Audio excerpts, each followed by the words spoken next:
Calling this meeting back to order. Announcement of action. Recording in progress. And calling this meeting back to order. Announcement of action taken in closed session. Good evening, President Pritchett. There are 3 announcements coming out of closed session.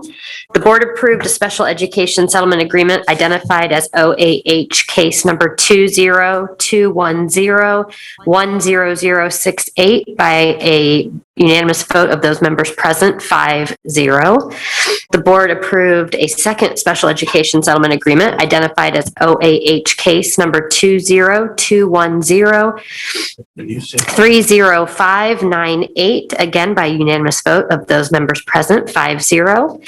And finally, the board approved a third special education settlement agreement identified as OAH case number 20210-10160 by a unanimous vote of those members present, 5-0. And that is all. Great, thank you. Item 6.0, Board Workshop Strategic Plan and Other Initiatives. Item 6.1, approve ABSB 86 Expanded Learning Opportunities Grant Plan Adoption. Good evening, Mr. Harris. Good evening, Board Member Pritchett, board members, and Superintendent Aguilar. My name is Vincent Harris. I'm the Chief of Continuous Improvement and Accountability here for Sacramento City Unified School District. It's my privilege tonight to present for adoption our Expanded Learning Opportunities Grant. What's really important to note about this is that as with special opportunities like this with one-time funding, we've had a lot of opportunities to get input. We've looked at old plans. We've actually had a strong cross-department effort, including our grants office, our LCAP team, our academic office, of course, student support services and health services, youth development, and our fiscal team.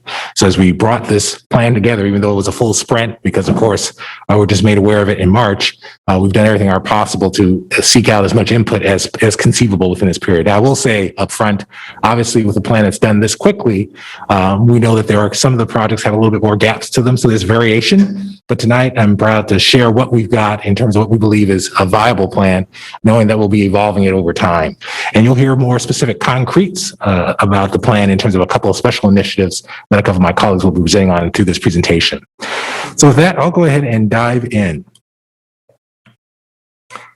So our filter remains what we always talk about in our board meetings and in our district overall, is really looking at our core value and our guiding principle. And so as we thought about what initiatives to include, a lot of it came down to what are the things that actually will disrupt the inequities that we see exist. And then, of course, what helps us fulfill the promise to the guiding principle, really thinking about things that support our students. And ultimately, because of the earmarks of this grant, really thinking about how do we disrupt the potential learning mitigation or learning loss that we know our students have experienced in the course of the pandemic, and make sure we're putting in the best practice things that we're aware of. So there's urgency in tonight's presentation. All of you are aware this grant actually has to be board adopted into our County Office of Education by June 1st. So obviously tonight we're giving you our best thinking, knowing that we're going to be evolving this over time as we get better information. But we will be giving you our best thinking this evening in terms of those things that we think will make the difference for our students, with the goal of meeting the June 1st deadline, because that's established by Assembly Bill 86. And then, of course, as we talked in terms of the plan itself, we looked at implementing, of course, over the next year up through next summer. And then, of course, we'll be bringing back updates in terms of the expenditures, updates in terms of the plan itself and the impact of it. So this is the legislative authority for the plan. And again, to reemphasize, this is a part of Assembly Bill 86, the COVID relief package. And then, of course, just kind of an echo chamber from my prior point that we need to have the plan adopted by June 1st in order to be eligible for the funding. So as we think about the funding, it really is a significant opportunity for us in terms of as it splits into this in-person instructional piece, which I know our CBO, Rose Rollins, has given you a heads up on previously, the $13.4 million. And then we'll talk a little bit more, obviously, tonight about the Expanded Learning Opportunity Grant, which is about just under $29 million, as we've thought about, what are those plans that make the difference for our students and as a staff we think are effective to implement. Again, as we think about resources, it's always important to note we are always striving to make sure our resources are driven by student need. And so the goal of this graphic is just to ensure alignment as we think about our planning processes. In this context, it's a unique plan that actually has been running concurrently with our LCAP process, but really we've tried to apply the same principles, this notion of looking at our student need base, having that then drive our planning process as we aspire to do that with our local control accountability plan and with our school plans for student achievement, so is the same with our expanded learning opportunities grant, is really thinking through how student priorities drive our actual spending. So as we think about the grant itself, obviously it's heavy, right? The good news is it's heavy in the context of there's lots to be covered by it. So as we think about, all the key initiatives listed here, none of them are any more necessarily more important than the other, but certainly as we think about our current reality, accelerating progress to close learning gaps, we know has been a big theme, and you'll see that also in the community feedback as well, but also supports for our credit deficient students. And then frankly, this notion of how do we support all of our students, the whole child framework. So you'll see elements of that in the plan. When we think about the student groups, they are student groups that we always talk about how do we accelerate achievement for, specifically as we think about our district overall, low income, our foster youth, students experiencing homelessness, but also the last bullet speaks to this notion of the students we want to really target as well, in terms of students who are below grade level, and ultimately really look to resolve and start mitigating some of the learning loss that we know has been a significant issue this school year. And to some degree, speaking of prior presentations to the board, we know that overall our system has struggled with helping all of our students, particularly those who are below grade level. So we recognize that this isn't just a COVID item, it's a systemic challenge that we're looking to tackle head on. What did I do? There we go. Awkward error. All right, at this point, I'm going to turn the presentation over to our Assistant Superintendent of Business Services, Mr. Adrian Vargas, and he'll take you through the fiscal pieces. All right, thank you, Vincent. Can you go to the previous slide? That's right. There we go. There we go. Right there. There we go, finally. So I just want to review a couple of fiscal requirements related to the ELO grant. The first one is that at least 85% of the expenditures must be used to provide in-person services for any of the 7 purposes that were previously described and will be talked about in some future slides. And then the second requirement is at least 10% of the award allocation must be used to hire paraprofessionals to provide supplemental instruction and support, with a priority for full-time paraprofessionals and a priority to service our English learners and students with disabilities. Next slide, please. And then here is the 7 areas and the planned expenditures for each. And as I stated, and as Vincent mentioned, this is developed in coordination and working with the instructional side, and they will talk more in depth about each area. But based on our conversations and the things that are happening with our Summer Matters program, this is how we came up with these estimates.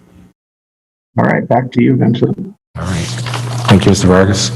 And so again, stakeholder engagement has been important. I'll just say up front, because of the sprint of this, we know that we haven't necessarily been able to hear from all of our stakeholders as we would like. But what's important to note is that we did look to integrate the stakeholder engagement as much as we could. So we do an annual LCAP survey. We integrate questions along the ELO in our LCAP survey. We had a unique partnership with the Parent Institute for Quality Education, or PK. And so that became another strand. During our sprint listening sessions, we included questions about it. And we'll, of course, continue ongoing feedback from stakeholders as we implement the plan, because we recognize that you can't have too much feedback, because ultimately that helps us shape a more targeted and more focused plan. So what do we hear from some of our stakeholders? And really many of the themes are themes you've heard before. Many of the themes that we know as a system are the things that our community cares about. Ultimately, I'll just highlight 2 because we've talked most recently about them. I mean, the context of really thinking about our summer enrichment, our summer programming, really being engaging, fun, providing opportunities. And you've seen how we've used that feedback to rethink our summer programming, and that we initially had a much more academic oriented programming. And as we got feedback and best practices from other research practitioners, we've reformed it to be in alignment with what we know folks more desire. And then, of course, second bullet for the bottom speaks to this notion of it's not just about the academics for our students, but the whole child frame really speaks to addressing social emotional learning needs. And so those are really the 2 big themes that we'll highlight this evening with district staff leaders who'll talk you through some of the initiatives that directly speak to those 2 elements. And then, as I mentioned, we had a unique partnership in this journey with PK, which was a great opportunity for us to try and expand the base. Again, we had a sprint. So in any kind of sprint, we're trying to get all hands on deck to support us. And you can see here, I mean, many of the family input that they received spoke to many of the things that we care about as a system. This notion of academic supports and preparation, tutoring, one-on-one supports, and then, of course, again, back to the social emotional needs of our students and families. And then here, really, to a large degree, because all the percentages are so high, it really speaks to everything's really important for us. And so as you look at the heaviness of the plan, we really are trying to do what we can to be strategic, but also recognize that this feedback is a call to action for us to operate on many levels. And so we are doing kind of the reasonability tests for the things that we're doing, but we're looking to try and resolve as many things as we can, because we know this unique one-time funding does give us the opportunity to expand capacity in strategic ways and thoughtful ways. And so that's what we're trying to do with this plan as well. Prioritized group I've spoken to, so you see them listed again. And maybe I'll talk a little bit more about how we're identifying students. So this is really important because this gives us an opportunity to leverage resources we already have. Our early identification intervention system allows us to take a multiple measure approach to identifying students. But equally important, we have the opportunity to collaborate with our various departments who are in direct service to students, so that we can make sure that even if students don't necessarily fit the math of an early identification or an intervention system, we still have the ability to reach those students as well. And obviously, we've seen that model play out in many of the things that we've done during the pandemic, the classroom collapse as well. We've seen this notion of getting the local context is really important. And of course, we've talked about the importance of the assessments that we have underway, and using those as another tool for us to identify students. And our communications team continues to do its great work in terms of how we'll push out messaging. This just highlights some of the channels that you are very familiar with in terms of our e-connection and our various channels through site newsletters, as well as our district work.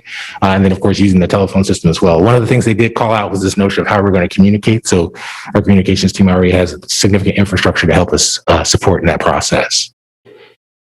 So at this point, I'm actually going to turn over to our Director of Youth Development. We'll give you a kind of a more deep, robust view of one of our big initiatives in this plan, our summer programming.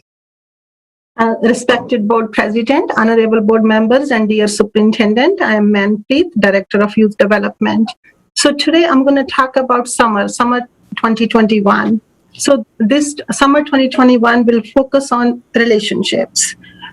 We are going to have ample adults present at each site, and all the student enrichment activities will give ample opportunities to our students to build a relationship with students and to build a relationships with adults and having those trusting relationships. Staff will focus more on community agreements in order to address any discipline issues. There will be no punitive disciplinary actions.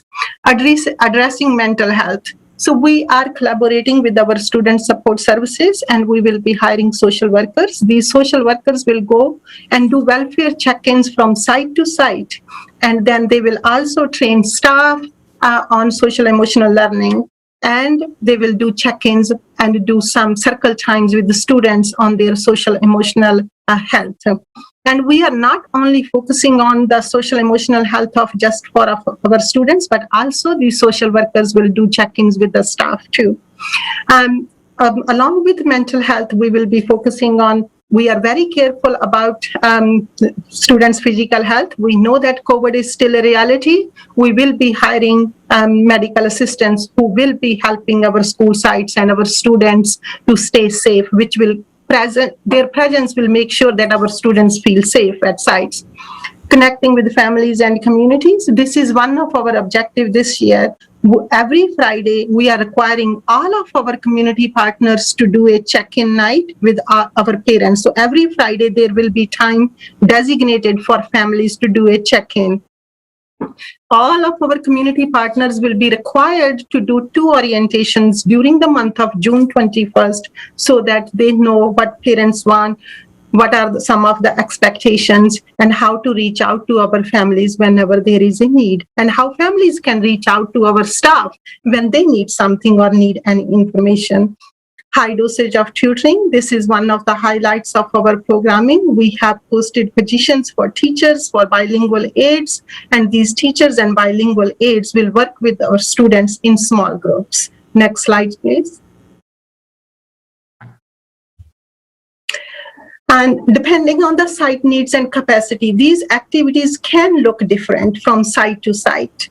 So we will be focusing on academics, PE, art, dance, music, C-STEM. Some of the providers that we are contracting with are Northern California School of Arts, Sacramento Theater Company, Studio T, Soccer USA, Street Soccer USA. They will focus on enrichment activities. High dosage tutoring sessions will be with students, as I mentioned earlier. Our academic department, they will train our teachers and bilingual aides, and teachers will be focusing on reading in grades K through 3, and then focusing on English language arts in grades 4 through 6. And our focus in middle school will be math.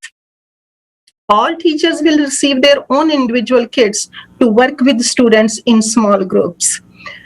Next, I'm going to talk about middle school program students. At middle schools, our focus will be math, and we will be having teachers and bilingual aides at middle schools too. We are also contracting with the Bay Area provider. The name is Startup Smart Up. So students will learn how to start a business. This program is regarding entrepreneurship. So students will start a business or an idea of a business, then they will compete in a Shark Tank kind of competition, and at the school level, and then in between different school sites, 5 middle school sites. This program, they can take it to their next school year too, because the company has agreed to provide the license to our students. So this program is not for the whole year. This program is not just entrepreneurship, but also web designing and coding. Online credit recovery for our high school students. In summer ambassadors, this is one of our beloved programs. So when we opened the application for summer ambassadors, we have been doing this program for the last 10 years, but this year is the first year when we will be paying our students $14 an hour. So when we opened the application for our high school students, within 3 days, we have 102 applications, and we just closed the application. Out of those 182 applicants, we selected 120 to interview. And then out of those 120, we selected 76 students to be our summer ambassadors during summertime. We are, right now, we are in the process of getting the applications complete. We are very excited about this program, and we are going to get the training done from people reaching out, and also we will be teaching our students what it is like to have a job and how it is important to be responsible at a job. Online credit recovery for high school students. We will be doing at all of our high school. There will be ample opportunities for students to complete their credit recovery courses so they can graduate on time. High schools will also be doing 9th and 10th grade bridge programs. We all know some of our incoming 10th graders, they haven't set a foot at their school campuses. So this program will give an opportunity and introduce their school sites to them. Math and advanced placement success camps. Number of our school sites will be offering advanced placement courses to our students. Freedom School. And Freedom School, we have been doing this for the last 6 to 7 years. This year, it will be at 4 of our elementary and K-8 sites. We are very excited about this program as always. This program, the training will be done for the staff, and it's being done right now by Children's Defense Fund. And curriculum is provided by Children's Defense Fund. This program is rooted in civil rights movement. Summer at City Hall, we have been doing this for the last 6-7 years. And this year again, we have hired 3 of our SCUSD teachers who will collaborate with City Hall. And not only they will work with our Sac City Unified students, but also students from Twin Rivers and Natomas. Arts-based enrichment, in order to provide ample opportunities to our students, we are also collaborating with the SCOI at one of our K-8 sites. And SCOI has hired artists who will be working with our students at the school site, and all the staff is contracted by SCOI. This is our first time collaborating with the SCOI for an art-based enrichment camp, and we are very excited about this. Extended school year. This ESY is for those students with disability and students with some with special needs. In order, we are being very intentional about full inclusion this year. ESY and summer matters at 3 of the sites, both will coexist. And the reasoning behind that is that we want to make sure that we give opportunities to our students who are a part of ESY, but when they are done at 11:30, then they will have the opportunity to come and mingle with other students who are in summer matters and participate in those enrichment activities, because we want to give them the opportunity to have fun, do some arts enrichment, and participate in physical activities. And now I will hand over back to our Deputy Superintendent, Mr. Harris. Thank you. And really what key takeaway to take away from this presentation is the through line. So even though it's one-time funding, because the extension of the one-time period actually crosses over school years, we actually have an opportunity to create themes. And so you'll see some of the themes under Accelerating Progress speak to now the kind of the school year opportunities we have. So high dose tutoring can continue as a part of our school year. Arts programming obviously continues for our school year. You see the third bullet, which gets to capacity building, the ability to launch a teacher intern program. Of course, some of these things are more developed than others, but we're excited about the opportunity to build human capacity as well, because that gives us a boost for our system and obviously can help us support the targeted students for this grant. And then as we think about extending time, opportunity to extend after school tutoring, which again, you're hearing this theme of dosage and tutoring as a reoccurring theme. And then the bottom bullet gets to the work that we already have underway in terms of expanding of our expanded learning programs. Really giving us an opportunity to go deeper for some period with this funding to help us again build out more supports across the system and more sites, serving more students. With that, actually, I'm going to turn the presentation over. Let's see. I'm going to turn the presentation over to our Director of Student Support and Health Services, Ms. Victoria Flores. Good evening. And so tonight I'm going to talk about some of the integrated supports that this plan is outlining and covering. And so all of these items tonight that I'll speak about are really broad categories in service to our students and our families' needs, as Mr. Harris, Chief Harris highlighted, and looking at EIIS and some of those other systems that we have. And this is really around better equipping our staff to provide healing-centered, strengths-based, culturally relevant supports and services. And this is really in some of the categories you're going to see are student safety, parent engagement, youth-centered services. These are all items that we've heard our students, as well as our parents and guardians, community partners, and community advocates ask for, and we saw that reflected in those PK surveys. So I'll just quickly take you through a few of these big, broad areas. We're looking at suicide prevention, and the board, adopted our revised plan at our last meeting, and we want to continue to deepen our work, particularly around our students and our staff. Cognito has been a very successful online, self-paced, kind of choose your own adventure about how to support your friends and how to respond in a situation where you're worried about someone. Of course, our beloved Men's and Women's Leadership Academy, this falls with our youth development team, looking to expand to 5 high school sites. This is a wonderful opportunity for youth leadership, youth development, and really helping our young people see themselves and see their pathways. I can just attest my own child has participated, and it was a very powerful experience. Next slide, please. You're going to see, and you might pause on this one, but enhanced communication vehicles.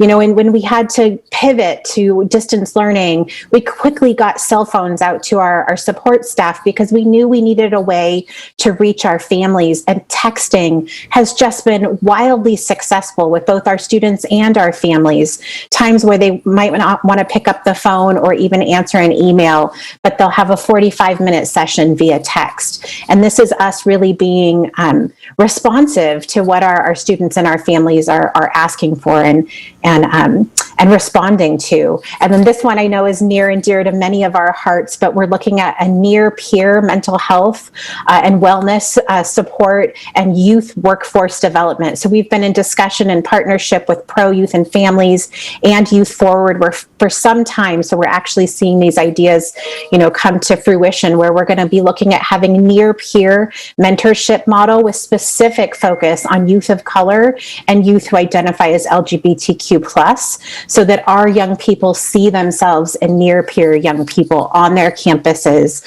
as that bridge to discuss wellness and health and positive, healthy coping. And then, of course, that youth mental wellness workforce development project for our actual Sac City students. And so we really believe that this partnership will really expand the range of mental health supports available to our students that really promote and support well-being. Next slide, please. And then, of course, we're going to be expanding our social emotional learning and training we know has been so successful and foundational for building that positive school climate, as well as healing-centered, trauma-informed training that's provided by our support staff to our school staff and our parents, really looking at that meaningful parent engagement strategies with our FACE department and all of the tools and the resources that they have to provide to our families. Our department has undergone some healing-centered engagement training this year with Flourish Agenda. That's Dr. Jen Wright's group, really looking to strengthen our own internal practices as we serve everyone in our community. So we'll take that work even further next year. And then, of course, that suicide prevention, Cognito online modules for our staff as well, which is so important that they know how to recognize and respond to crisis. It's a colleague, a family member, or even a student. And I'll pass it back over to Chief Harris. As we wrap up the presentation, this gets you a finals portfolio of, again, strong supports that are really meant to build capacity for staff. And so mindfulness training, obviously we think about the context in which we're coming back out of a pandemic into the world of what a new normal is. We know that this is really important for all of us, students, staff, community members, families, and focusing on our foster youth, really recognizing as we think about accelerating achievement for one of our the groups that has had some of the lowest academic performance measures, we know that we have to be intentional about building capacity to build on the great work that's already underway, but to accelerate, knowing we can't do enough to support our foster youth team, the mighty team that we have in place there. And of course, our heroes, our school nurses over the last year have been on the front lines of resolving the pandemic. And certainly as we think about, their role back at school sites, as much as they've been on the front lines of the pandemic, also giving them capacity, strength in addressing the social, emotional, and health and academic needs via conferences. And then finally, we have an opportunity to do more of a whole family engagement opportunity. And so as you think about the ideas that we've presented this evening and the context of the work, it really is about the whole system, building academic supports. You've heard in many of the slides the notion of tutoring, high dosage tutoring. You've also heard this notion of what does it mean to build capacity for the adults that serve our students. And so that's been many of the key themes that you've heard this evening. As we wrap up and just reinforce the kind of administrative aspects of this, our dependent charters, we normally, of course, include their paperwork along with the district because, of course, our dependent charters are their own LEAs, but of course, as dependent charters, they basically, to a large degree, follow the guidance of the district itself. And then just bring you back to the timeline. Tonight is our opportunity, hopefully, for board adoption. Got to be adopted by June 1st so that we can get it to the county office where they don't have an authority role of approving, but there is by mandate. They have to have our board adopted version of the plan by June 1st. And then, of course, really the heart and soul of this will be the implementation. And so we'll have an ongoing basis come back with updates because the reality of it, as I mentioned at the beginning, there is some variation in the projects because this was a sprint. And so in some respects, as you heard from our colleagues this evening, some things are pretty well defined, other things we're defining. And there may be other things we decide as we define things to change a little bit. So we recognize that as we implement, we'll be coming back to you with updates. And of course, obviously, the final resolution of the spending will come in the expenditure of the grant funds and the update, of course, to include the actual expenditures. Just as a point of reference, I will do a quick shout out to our grant writer, Diane Brown, and our LCAP assistant coordinator, Stephen Ramirez-Fong, who actually were the backbone to write all this up. up. And of course, obviously, as I mentioned earlier, the host of departments who contributed. So obviously not a perfect plan because we just found out about it in March. That's not an excuse. I'm just trying to give context.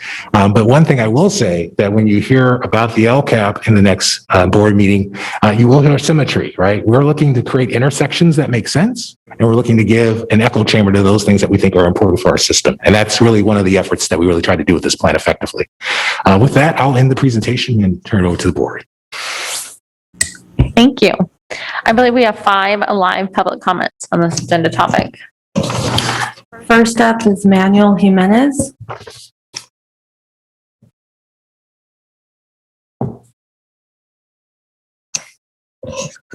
Nicole Malevsky. Sarah Kingsley and Renee Webster Hawkins are giving their time to Angie Sutherland. Hello, I am Angie Sutherland, and I'm combining my time with Sarah Williams Kingsley and Renee Webster Hawkins on behalf of the Coalition for Students with Disabilities. So it appears that students with disabilities are one of the targeted focus groups for this program. With respect to student identification and needs assessment, how will all students with disabilities be identified and assessed? In a fall survey that we did for parents, we heard from parents of students with disabilities who attend general ed classes, special day classes, and non-public schools. And 71% of students said they did not receive their special education services in the fall. 91% of parents said the special education service delivery was not well suited to their child's needs. 57% said that their students did not have individualized transition plans, even though they were due. And this is for high school or middle school and high school students. And 43% said that their transition plans were not implemented appropriately. And if this is indicative of the larger population of students with disabilities, the district has some work to do to make things right for students. To meet the testing requirements, the district is using iReady. Not sure if special day classes are also using iReady. If not, there's a concern with how the progress will be measured, because special education goals are measured by the special education teachers and service providers, but students with IEPs are general ed students first, and therefore their teachers should have access to iReady also. Also, with regard to, one moment. With regard to how parents are going to be informed of the opportunities for these programs. Communication in Sac City has not been ideal, especially for special education. It's very siloed.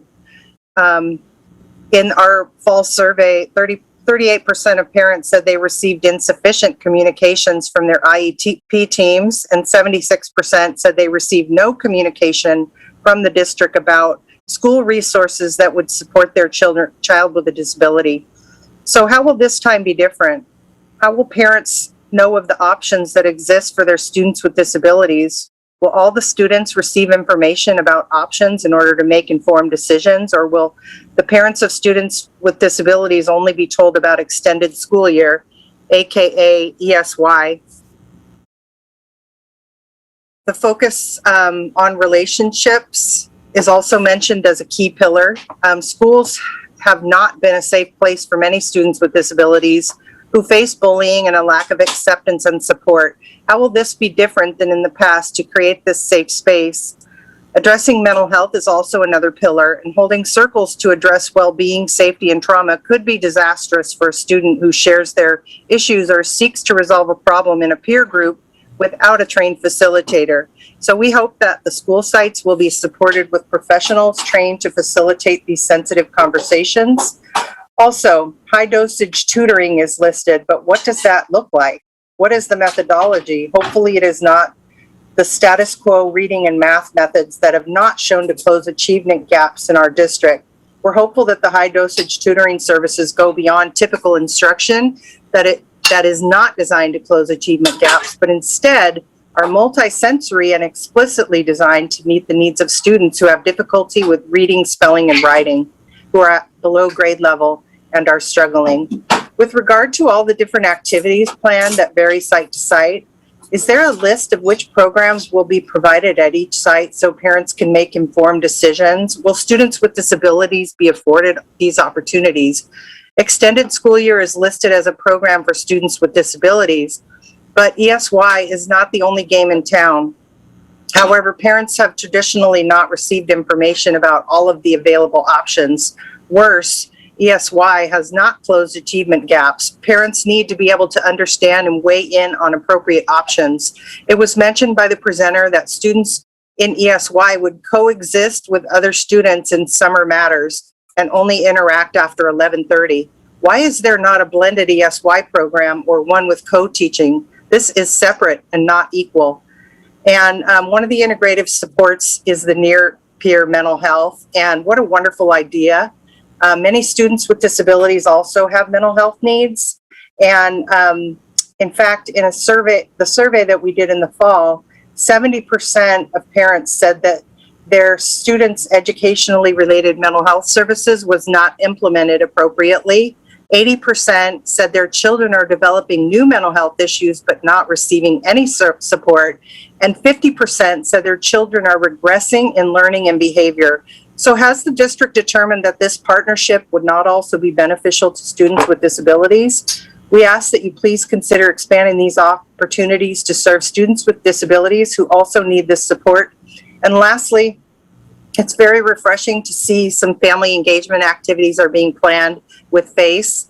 The accessibility of these programs needs to be looked at since many parents are unable to come to in-person or online meetings.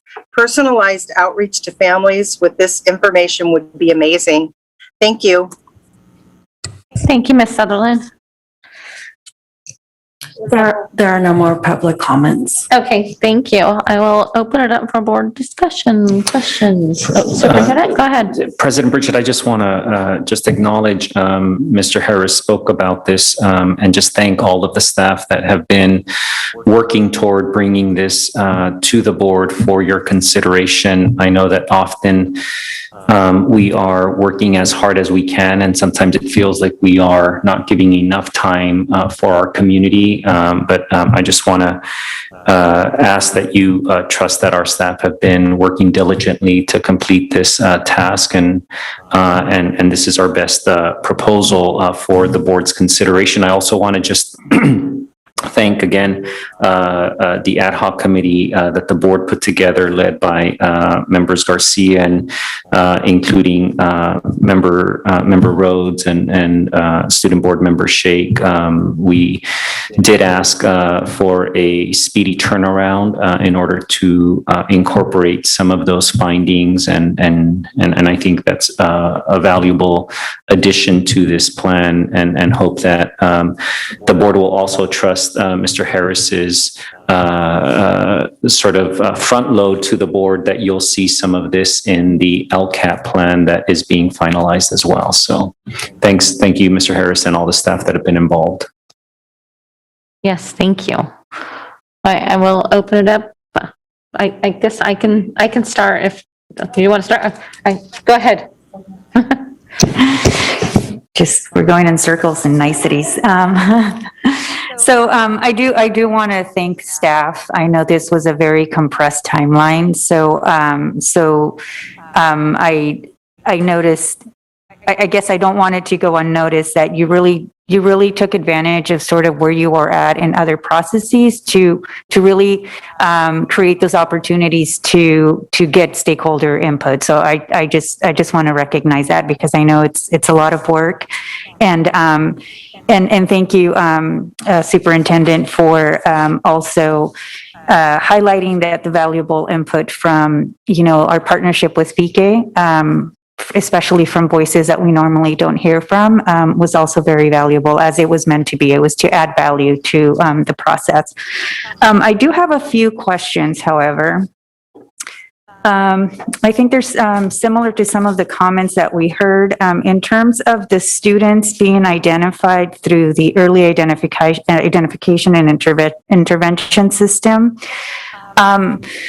So that seems like the district, that identification will be at the district level. I'm wondering if there is going to be another sort of identification at the school site level. So a teacher that is identifying a student that could benefit from some of these services. How do those two work? In case there's not a match, right?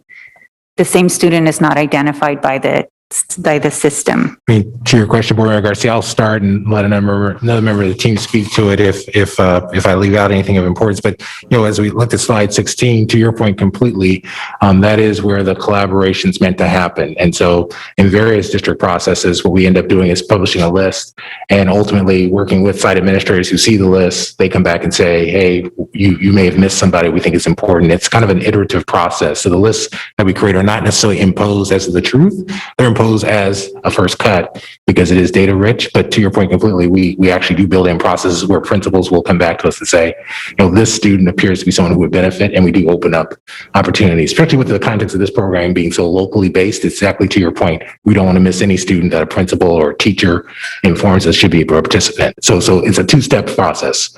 EIS is our way to look at things at a scalable level across the system. And then as we publish that information, then we do get site input on things to consider in terms of additional students. Excellent. I just wanted to make sure that, students in need. Member Garcia, if I can just interject, as you know, during the reopening period, as well as our learning hubs and then our expansion of those learning hubs when we reopened, I feel fairly confident that that some of the work that you're describing is already taking place right now.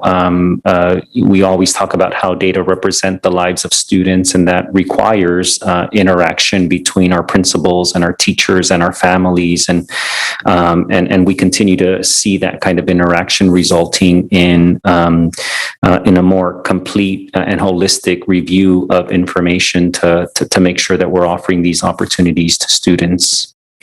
Okay, excellent.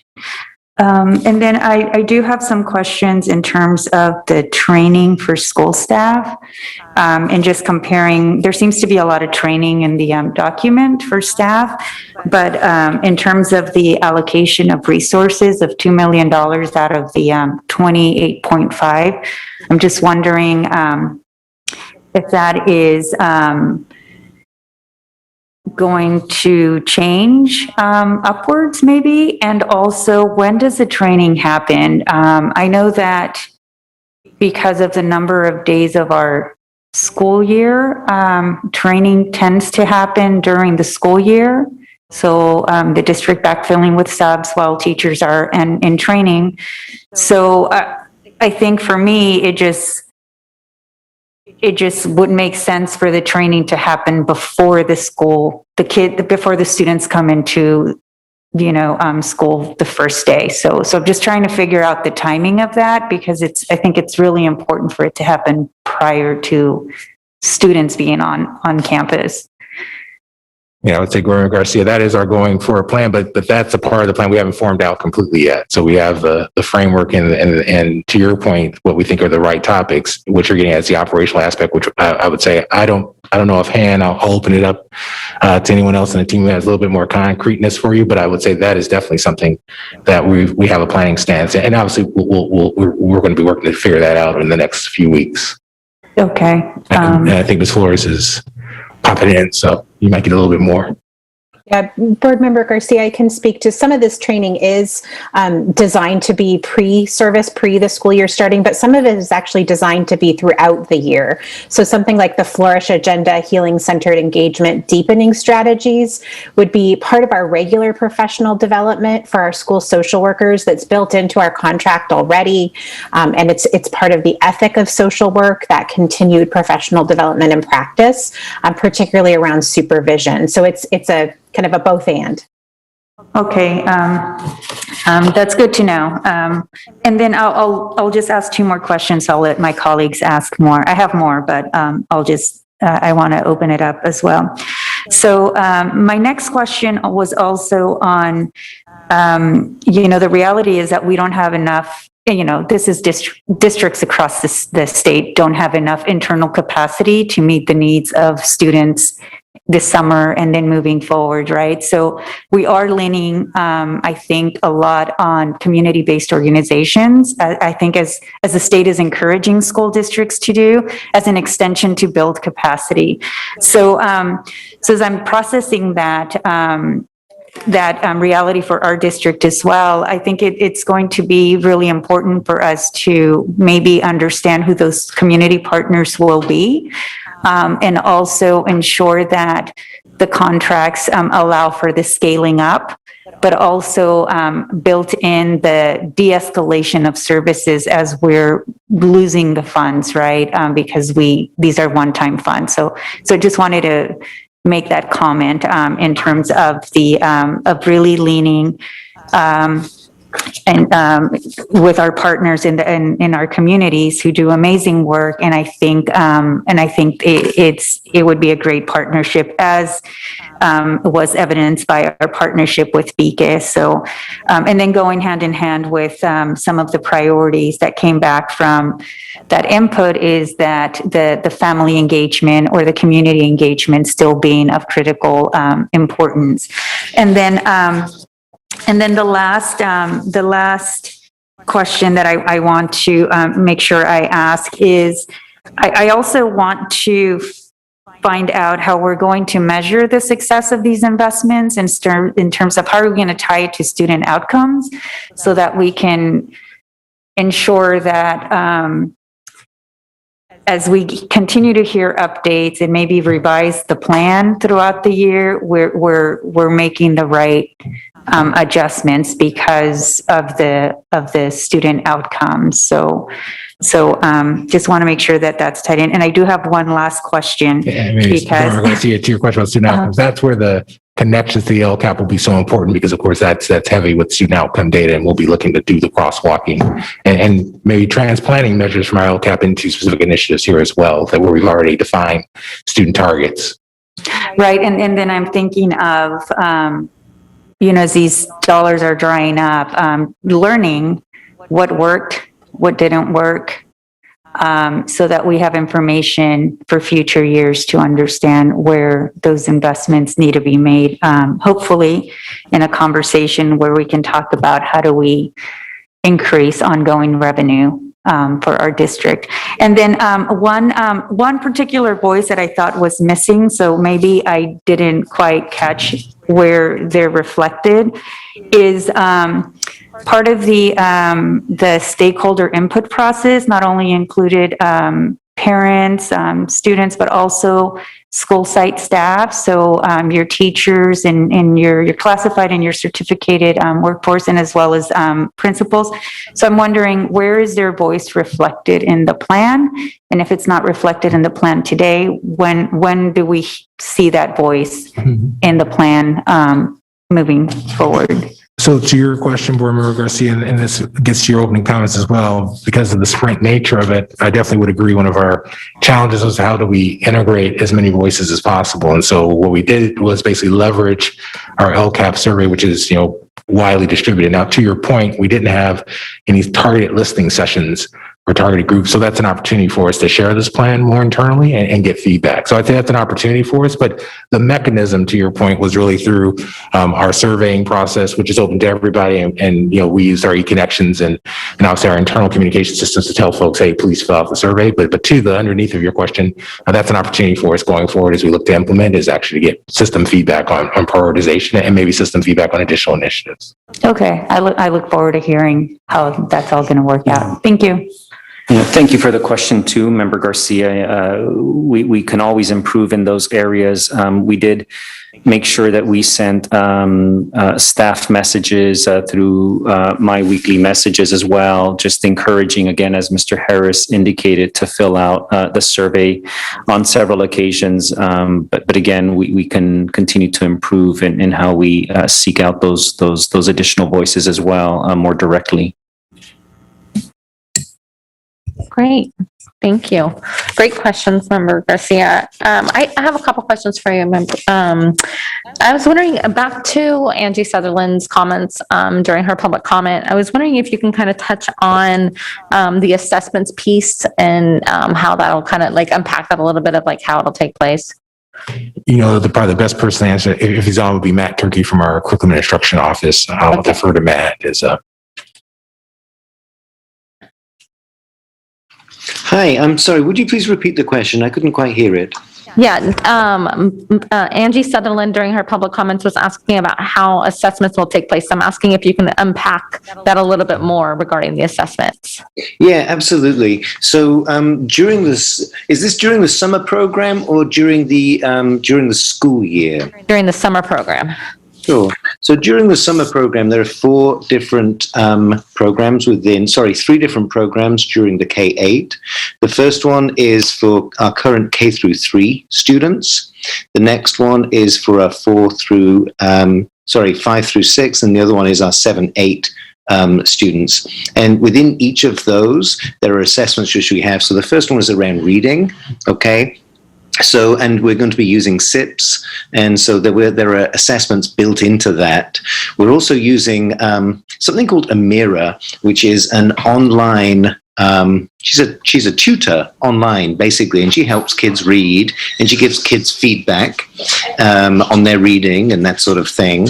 And so that's for the 1 through 4 kids. For the 5 through 6 kids, again, there's embedded assessments for reading and writing, and similarly for 7-8 in mathematics.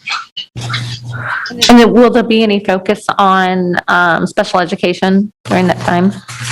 So, the question where Ms. Sutherland said that the students are kind of separated, they're actually not separated. They're actually included, all right? Okay. So I just want to give you an example, all right? So let's say, for example, you have a school site with 100 spots, okay?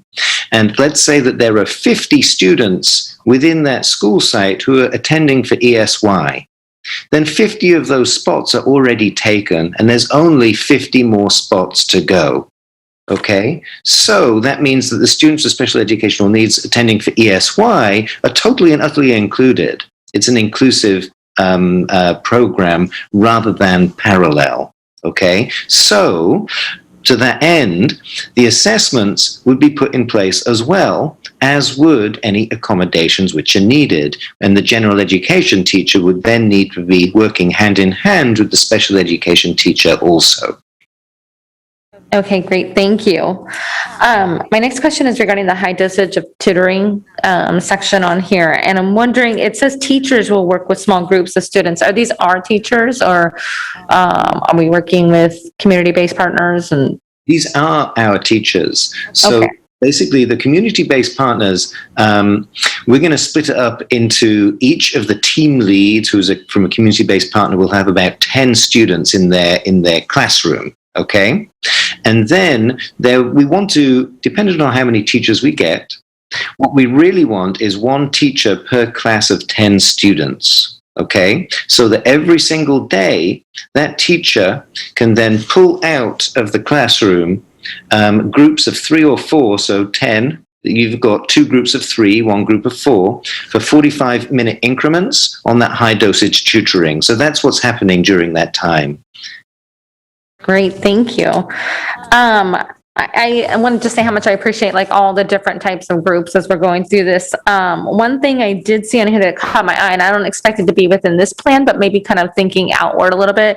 In the past, we've worked with the City of Refuge for the SHINE program for girl empowerment. And with such a high number of young teens and adults, really, but really young teens and the impact of human trafficking.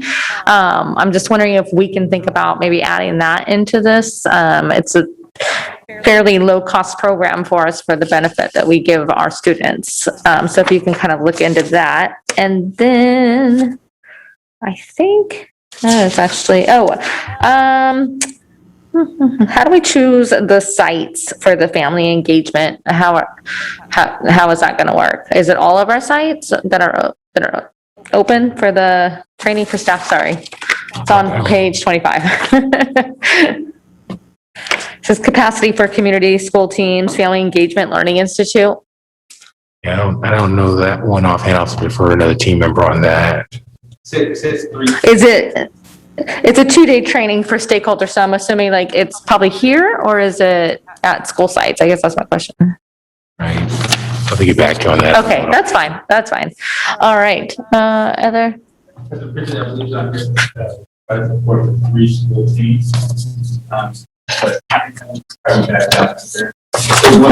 I'll take a look at it, and then if we can both take a look at it, that would be great.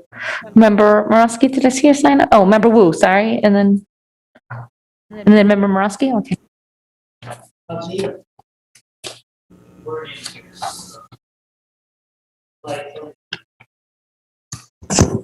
Thank you.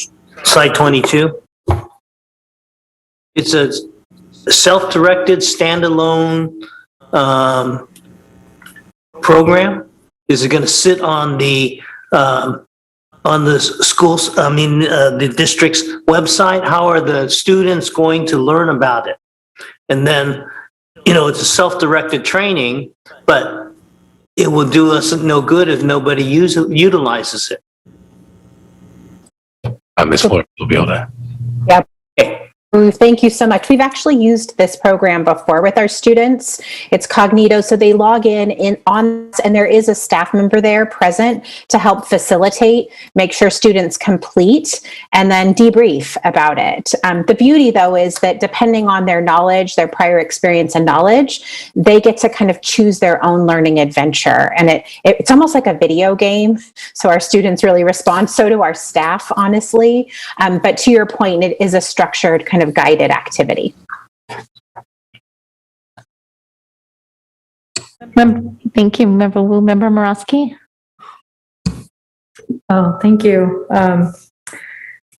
So first I want to thank staff for all the hard work that went into this plan. I know it was quick. There's a lot of different aspects to it.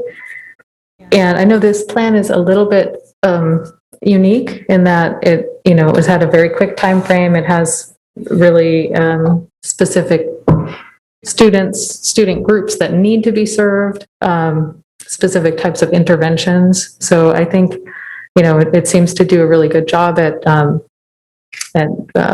covering those bases. I guess one thing I was struggling with a bit was I feel like it's very hard to get a sense of how many students will be served by each of these programs, which students, like how are we going to do the targeting? And I'm asking, I guess, from the perspective that I know that not all students were affected equally, of course, by the last year, but all students were affected. So I'm thinking about it as, what do we owe all of our students who have suffered through, this past year? And then how are we making sure that we're also providing the targeted supports to the students who have struggled the most?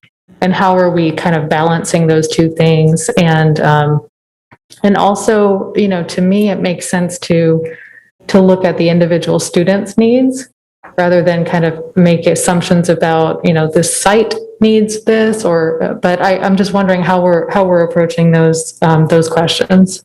Right. And so my answer will be incomplete for Morosky, because frankly, that is probably the next phase that we have to get underneath. I mean, the reality of it, we built the plan to the context of what are broad generalizations about our students, what are broad things we know that were impactful. I think what you're getting at is the operational element of the plan. And ultimately, that's where it'll be important for us to bring updates to the board, because my hunch will be, and it is, that we'll probably, as we dig into who are the who's that are going to various programs, that probably will reprioritize how we designate certain programs. And so I don't want to give you a non-answer, but I want to be honest. And in the context of how we're building the plan, those are the things we got to get underneath. Our first phase of this, because as you mentioned, the sprint was required, was making sure we had programs we felt were good for our students, particularly for students who are at risk, to your point, because we actually want to make sure whatever we do impacts the students who are designated. The underneath your question is absolutely important in terms of differentiation of those supports. And that's the work that's ahead of us to make sure we can do that with credibility. Okay. No, that's it. And Member Morosky, can I just interject? And it goes also back to the idea of staffing capacity. And so that's another item that we are going to have to come back to the board as we start releasing and posting these positions, is what does staffing look like? I would ask Mr. Turkey, for example, back to the question that Ms. Sutherland, I think, was mentioning in public comment about, what is high dosage tutoring? Is it just tutoring with a different name? And so we know what it looks like and what it should look like. The question is, will we have enough teachers to do that kind of work? And so, Mr. Turkey, if you could just explain kind of high level what high dosage tutoring looks like. Yeah, absolutely. So there's some hallmarks of high dosage tutoring. So the first one is dosage. Okay, so it's got to be a minimum of 3 times a week. If it's less than 3 times a week, then that's obviously not good. More is better. So 3 to 5 times a week is what we're aiming for. The next one is duration. Okay, so we're really looking at somewhere in between 40 and 60 minutes in duration of time. Okay. The next aspect of the high dosage tutoring is then around how many kids you have. All right. So about 3 or 4, basically the lower the size, the better. Okay. If it gets above 3 or 4, then what you have to do is start splitting into multiple small groups rather than one small group. And that takes a different level of skill. The next thing which you need is basically some good standards-based curriculum, which is on grade level, okay, which is going to stretch kids, but it's at the right place for kids, basically. And then we need some assessments in place so that we can see that it's working. Those are really the hallmarks of high-dosage tutoring. And the kids have got to be very specifically chosen for the specific thing which you're giving them high dosage tutoring around. Where tutoring typically fails, I'll just want to give you a very quick example. As a math teacher, you could say, okay, anybody who's got any problems, come see me at Tuesday after school. That will work for some kids who come with a very specific problem and say, hey, Mr. Turkey, can you help me with graphing equations? Yes, I can help you with graphing equations, okay? But with kids who are, let's say, 2-3 years behind grade level, something much more intensive and much more purposeful is needed, where it isn't where the kids come and say, I'm going to tell you what I need, teacher. Right? It's the other way around, where the teacher is basically assessing the kids and saying, okay, as a teacher of this subject, I know what you need, and I can give you the intensity of tutoring to be able to meet those needs. So I hope that explains it somewhat. Okay, yes, thank you. I guess, what is the plan for coming back to the board? Because I know there's still, questions to be answered. And I mean, to me, I would hope that we can, that we're in the position finally, since I've been on the board, of having some resources to be able to address, the needs that we know exist, that we kind of work towards specific outcomes and work from the needs that are identified. And, can we make a statement like, through this plan, we are going to, address all of the, K through 3 kids who are not reading on grade level, they will get X, something like that. That's what I'm kind of trying to wrap my head around. I like all the elements of it, but it's hard for me to see, how, what exactly we'll be getting out of it. And so I don't know what is the appropriate process to, to further define those things, and how do you see that playing out? Does the board have a role in that? Is that a staff, driven thing that will come back and tell us this is what we think we can do given the capacity constraints? Or I'll offer an initial thought and certainly defer to the superintendent. I mean, as I mentioned, we're looking for synchronicity of plans particularly in the context of our LCAP. And so ultimately, I think some of the measures you're speaking to will flag in our LCAP, because that will have measurable outcomes, that will have the 3-year targets, that will create the ability for the board to review and monitor. I think the other half of your question comes in the build out. So to the degree that our LCAP metrics potentially will be incomplete, that's where staff will come back and present to the board other ideas about the return on investment, specifically as it relates to student outcomes. So I think, my first answer will be creating synchronicity of outcomes, because we do have outcomes in the draft LCAP that we've already published and we're refining those.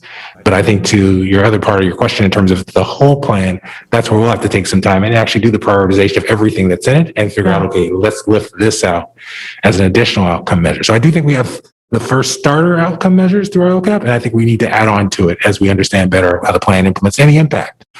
Because ultimately, while we believe there's research-based practices, and we believe in those research-based practices, I think to your question, Borowski, we'll have to validate, this is what we think the impact is for students, and be able to present that to you. So again, I would say the first wave will be our LCAP measures, and those are disaggregated by student group.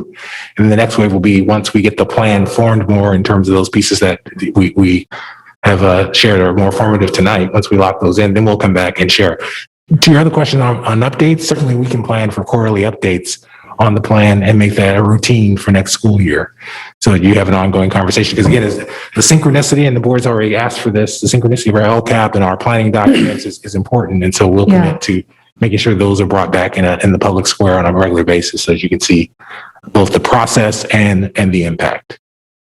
Yeah, I would like to spend some time, maybe over the summer, figuring out what, we have a lot going on, right? We have a lot of plans, we have a lot of resources, we have a lot of programs, to figure out maybe some kind of integration in terms of reporting, and something that's more efficient and we can actually track, like maybe based on just the LCAP outcomes. And these are the different program threads that we have that are addressing the outcomes that we want to see. Because I feel like we really need that coherence and that, that conversation to be able to show our community these are the things that we're addressing, and to be able to understand that ourselves.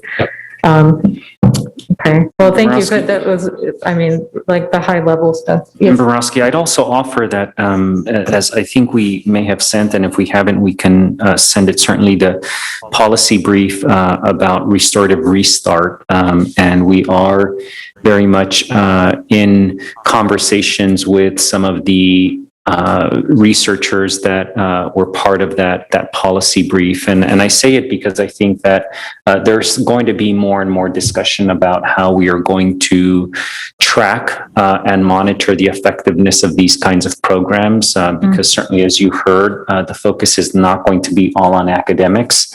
And so as those individuals are continuing to provide updates to us about what are sort of the longer term areas that we're going to be able to track the effectiveness of something that we do in the summer that, again, is aligned to what they're encouraging us to focus on as part of these efforts. We will continue to inform and be engaged with them so that we can tie some summer related findings to something that we might be able to see during the academic year, the upcoming academic year. Okay. But yeah, that's wonderful. I think that, learning will inform us, as Member Garcia mentioned. So I think this is going to be kind of an ongoing conversation, and we'll continue to talk about, when we talk about the federal funds and how, the federal funds will layer on top of what we've adopted here and align, and I'm hopeful and I believe they will. So I just want to say, I am absolutely thrilled to see the peer mental health and near peer mental health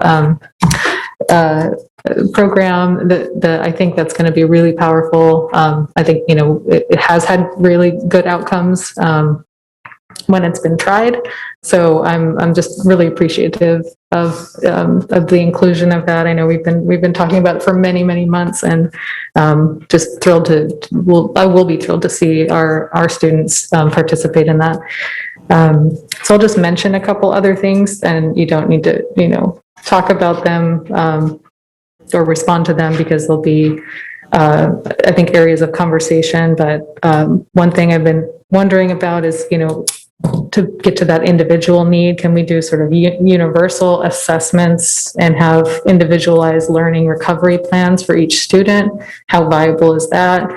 I'm concerned about what we're doing specifically for the early grades on those foundational literacy skills. How specifically are we re-engaging our students who are disengaged? What more are we doing for students with disabilities who did not receive, or received services that were not in person the way they were used to?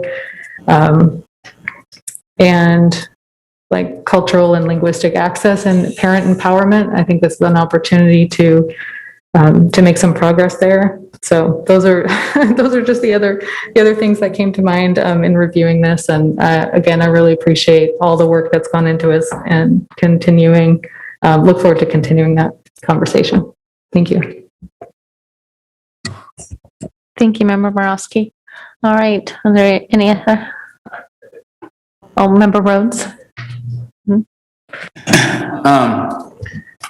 Thank you, all of my colleagues who gave insight and their perspective. Very excited to see this, and even the stakeholder portions of it. As Member Garcia says, we can probably do more internally around our teachers and especially our staff members. But what we have here is better actually than what we did before. So I do appreciate the incremental change and moving forward to do even more. I had a quick question. I will not hold you guys too long at all. Two things, the high dose tutoring. Does the high dose tutoring also include our EL students? And how are we incorporating those groups into this work and plan around recovery? I'll just ask that first, and you guys I'll ask the next one next. Okay, yeah, that's a great question. So our EL students were part of the priority groups who were first invited to apply for a space in the summer program. And in terms of the high dosage tutoring, yes, they'll be getting the high dosage tutoring, and we're also hiring bilingual aides who will be able to work within the classroom with the students as well. So that will be for our students, our EL students. Perfect. Thank you for that. And then our sites that have dual immersion programs, will we be offering dual immersion programs and during our summer programs at the sites that already hold them, or will these summer programs only be held in English? The summer programs, I believe, will only be held in English. I do not believe we're holding any dual immersion ones at this time.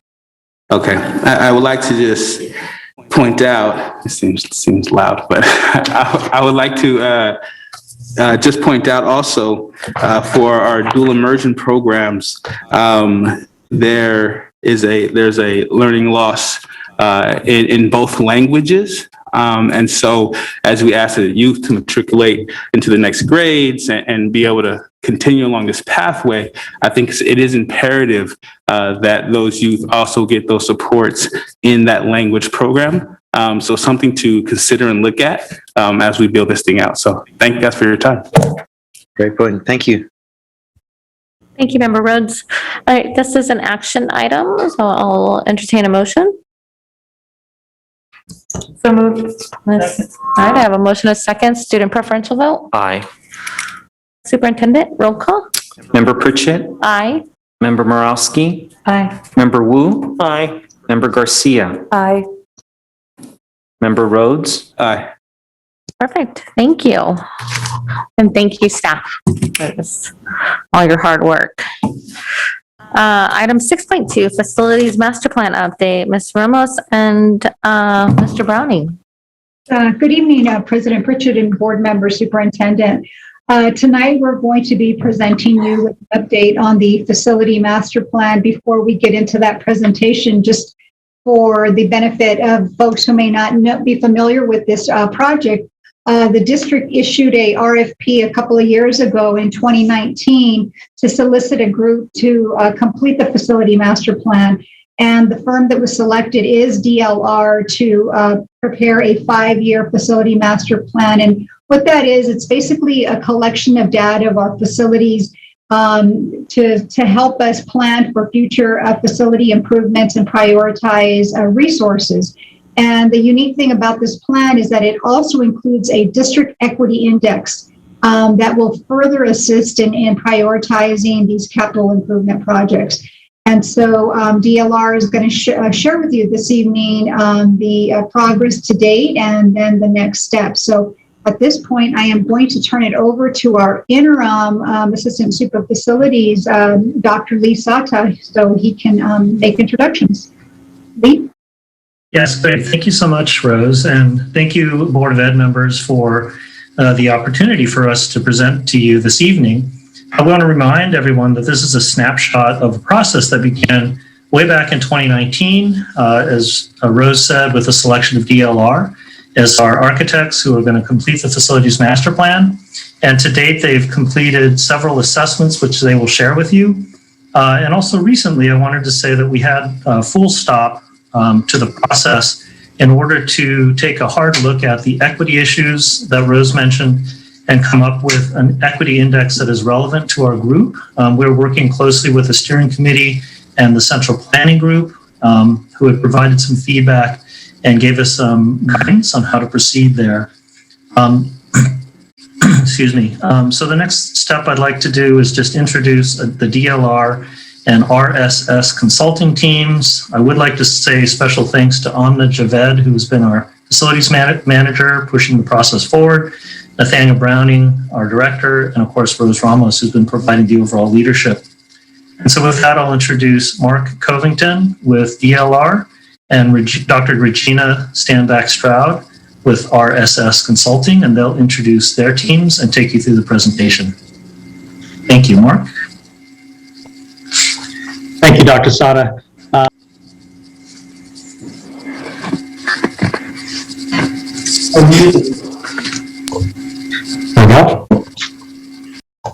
name is Mark Covington. Good evening, members, Superintendent Aguilar and the Sac City USD community. My name is Mark Covington, Principal Architect with DLR Group. We're honored to be with you tonight to present an update to your facilities condition assessment and master plan. We have about 20 minutes to provide you an update on what we've accomplished, where we are today, and where we're headed for the next few months. So next slide, please. I'd like to start us off with just a high-level introduction of your team. As Dr. Sada had said, DLR Group is more than architects. We are experts in research, community school or public school design, and educational planning.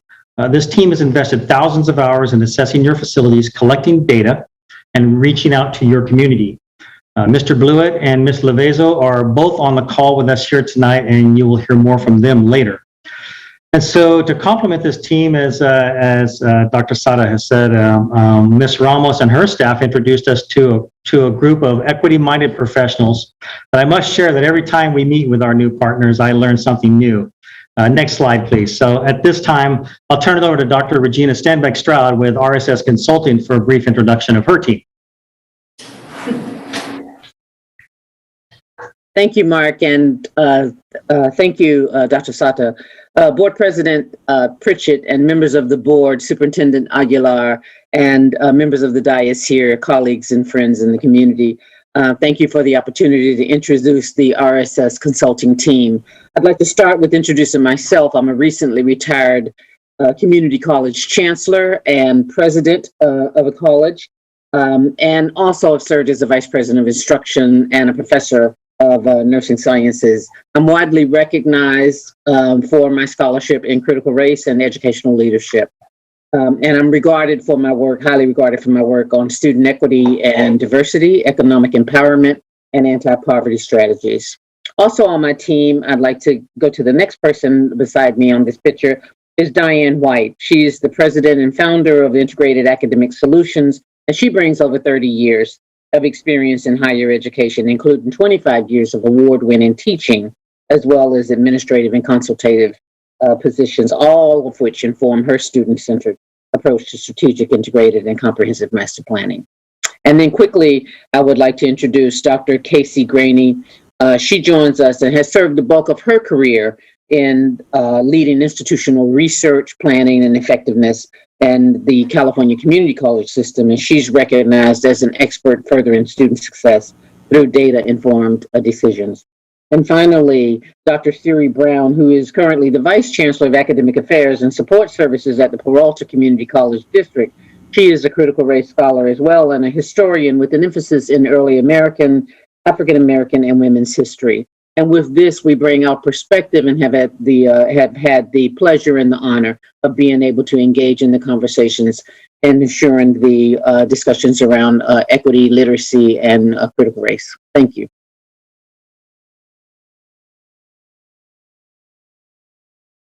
You're muted, Mark.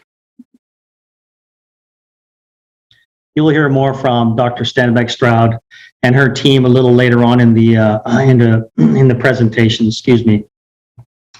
So, next slide, please. So, what we first want to share with you is the why for facilities master plan and facilities condition assessment. We go through it really fast. You can see in the red text that we just want to align the learning environment to support the district's goal. And how do we do that? We do that through a facilities assessment and a master plan. Next slide, please. So what is it? What is the assessment and master plan? Well, it's where we collect data to help you determine how the district will prioritize resources for future capital improvement projects. You can just have a brief read of that. Next slide, please. The purpose of what we're doing for the district is to just take the facilities from their current state and bridge current state of facilities to the future state of facilities. Next slide, please. So I want to just share out with you what we've accomplished. Dr. Sada has already shared and Ms. Ramos has already shared. The district has brought a RFP request for proposals to us in February. And the board then approved it in June of 2019. And we anticipate a release of data that we have gathered made available around June 1st. Next slide, please. So the whole team is made up not only of those that are in this meeting and with us tonight, but is inclusive of strategic partners. We've had numerous meetings with key stakeholders over the past 20 months, including a steering group, which helped guides the process, an intentional core planning group to establish a vision. And this group also includes Dr. Stanback Stroud's team and department leadership to share out and help us with defining specific department needs. And you can see the multiple meeting dates that we've had. There are several others besides the ones that are on your screen, but just take note that June 16th, coming up in next month, will be another core planning group meeting. Next slide, please. So the next few slides, I'm just going to walk through how we've assessed your campuses, what we've done according to our contract. And we've assessed each campus with regards to its adequacy of the learning environment and how it contributes to student achievement. We evaluate the campuses through six evidence-based lenses that make up that petal-shaped flower that you see in the screen right before you. And my partner, Anton Blewett, will speak to that more to this information. And how do we use this to build on the vision and educational specifications for the district facilities? Next slide, please. So the state of California has set a goal where all public buildings become zero net energy by 2030. And what that means is that it needs to be a net zero balance, if you will, where the energy production must be equal to the energy consumption, therefore equaling the two out and making it literally zero consumption. We perform detailed assessments to assist the district with prioritizing its resources on future projects in order to meet this state goal. Next slide, please. So through our data gathering process, our team has also assessed each site with regards to technology readiness. We understand that there's been some challenges that have surfaced recently, and that was shared out with us. And our team proactively reached out to Dr. Lyons and to capture a little bit better understanding of your technology challenges and the specific needs. And I think that meeting happened earlier this week, in fact. Next slide, please. We've also inventoried all of your campuses to gather information on enrollment, capacities, and projections. We've gotten that information from the district's demographer, and that sort of helps us understand how each campus is utilized.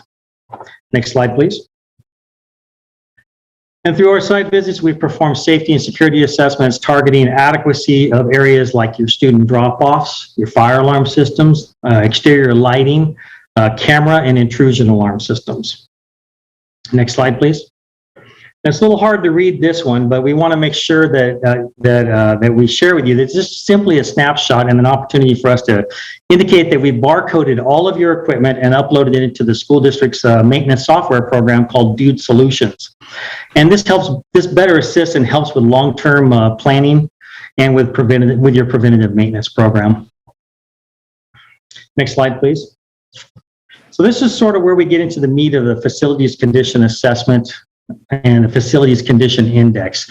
And you'll hear me using the acronym FCI several times for the remainder of my slides. And I just want to draw your attention to the first bullet that has the bold text. And the FCI is an objective indication of a building's overall condition.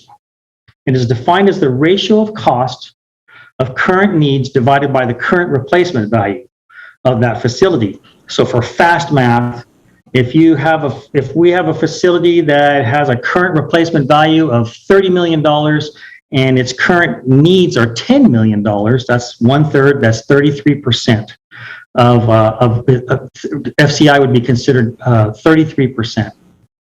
So you would look down and see in the matrix below you, that would be in the pink range. That would be above. That area has reached its useful life, end of its useful life and serviceable life, and renewal of the facility is now necessary. So what's key to what we show in our assessments and our index is whatever FCI is greater than 20% results in a facility with poor condition. That's in the red text at the bottom. Next slide, please. So the district has used I just want to give accolades to the community for passing Measure H, and the district used our facilities condition assessment back in November of 2019. And identified $3.5 billion in facilities repairs and needs over the next 10 years. And the board adopted Resolution 3113 and then got the bond Measure H was passed in March of 2020 with a 62+% vote. So kudos to the community on passing that. Next slide, please. So this is a graph of a dot of each of your campuses as it relates to the Facilities Condition Index. So to the far left is in pink are your poor condition campuses, middle fair condition campuses, good condition campuses based on their FCI number. Dotted line is the average of all of the campuses across the district at 13.51%. So I just draw your attention to the far left where you can see the dots hit that 25% over there. There are 5 campuses that are up above 25%, even one above 30% of a facilities condition index, which takes 30% of its current value to just do necessary repairs. I want to make sure that we all understand that. Next slide, please. So this is another snapshot of the data we collected. We like to show this one, and the reason we show this is because it's important to know that we've collected this is an Excel file, by the way. It's 20,000 rows of data and 22 columns wide. And so it is just a massive document that all the facilities condition indexes and assessments are built off of this file. Next slide, please. So this is what we shared with the board back in November of 2019, which then advanced into passing Measure H, or assisting with it. This shows a $3.5 billion in repair costs for the district and on all facilities over the next 10 years. And it shows in pie charts how it's distributed across all the campuses, and it shows in other pie charts how it aligns with different buildings and site items on each one of the school sites. So you can kind of see a pie chart, and this is like Dr. Sada said earlier, this is a snapshot in time. This is what it looked like in November of 2019 to assist with the bond, obviously. Next slide, please. So I want to just take a moment to talk about how all of the facilities condition data begins to translate into graphics. As I shared before, we've been at several campuses, gathered a lot of data. You can see on Washington Elementary on the left, Nicholas Elementary on the right. We've been to all the districts. We've identified all the spaces on all the site. We've identified the needs and identified the equipment that has been barcoded, and safety, security, all the information I've shared with you for each one of these campuses. Now that translates into, the next slide, please, translates into how we assess the facility condition. This graphic will be a part of a final master plan to show the facility condition of Washington Elementary School. You can see at the bottom of your screen on the left, lands at 6.6 FCI, puts it in the blue range, right, in the good condition. But as you look at Nicholas Elementary School, that moves way over there to the pink side of that graph that I showed you earlier, 28.5% FCI. So, and you can see in the different rooms which ones are the different spaces on the buildings by the different color codes that we use, how we go from facilities in great need compared to facilities that are in not so much need. So all of this information will give you a 10,000-foot view of what we've accomplished. Next slide, please. And now I'd like to turn it back over to Dr. Stenbeck-Stroud and Mr. Blewett to share with you where we are in the process today. Thank you. Thank you very much, Mark. And if you can go to the next slide, please. We have been engaged with the stakeholder group. As a matter of fact, the core planning group, which is made up of parents and community members and partner organizations and teaching and learning, and multi-constituent members of the district that include administrators, teachers, and classified professional staff, have been engaged in doing some pretty impressive work. And we've had the opportunity to join this group and extend the conversation with regard to equity and making sure that factors and issues of equity are considered in the prioritization process and the allocation of the resources. In doing this work, the core planning group has engaged in these discussions and came up with, or they shared with us the factors that they thought needed to be incorporated. And one of the things that we did was we verified with them, this is what we heard you say. This is what you said to us. This is what we heard. And we checked with them and verified with them, even at a subsequent meeting, to make sure that that was the case. And they came up with 4 particular areas. One was that equity matters. 2, neighborhoods matter. 3, history matters. And 4, voices matter. So with regard to the issues, those 4 issues, the equity matters was the top issue. And the top issue that they felt like needed to be emphasized is that all students have the equal opportunity to succeed educationally, regardless of the neighborhood that they're in, or regardless of their race, so that you have the outcomes and experiences of students that are not predicted by race. And they spoke very specifically to the historical inequities in the district, particularly the recent school closures. They have been very vocal about making sure, or asking and appreciating the fact that the district is acknowledging historical inequities that our processes simply have managed to replicate. And they also gave some specific suggestions around making sure that there is shared decision making and making sure that there are equitable resources, and which means that it wouldn't necessarily be that all schools get the same resources, but that there would be equitable resources. The other thing that they said is that neighborhoods matter. This is a big part of the conversation. It was the second most popular issue in terms of what needed to be emphasized. And that was due in part to the historical inequities as well that resulted in under-resourced in some schools and in the consideration of school closures.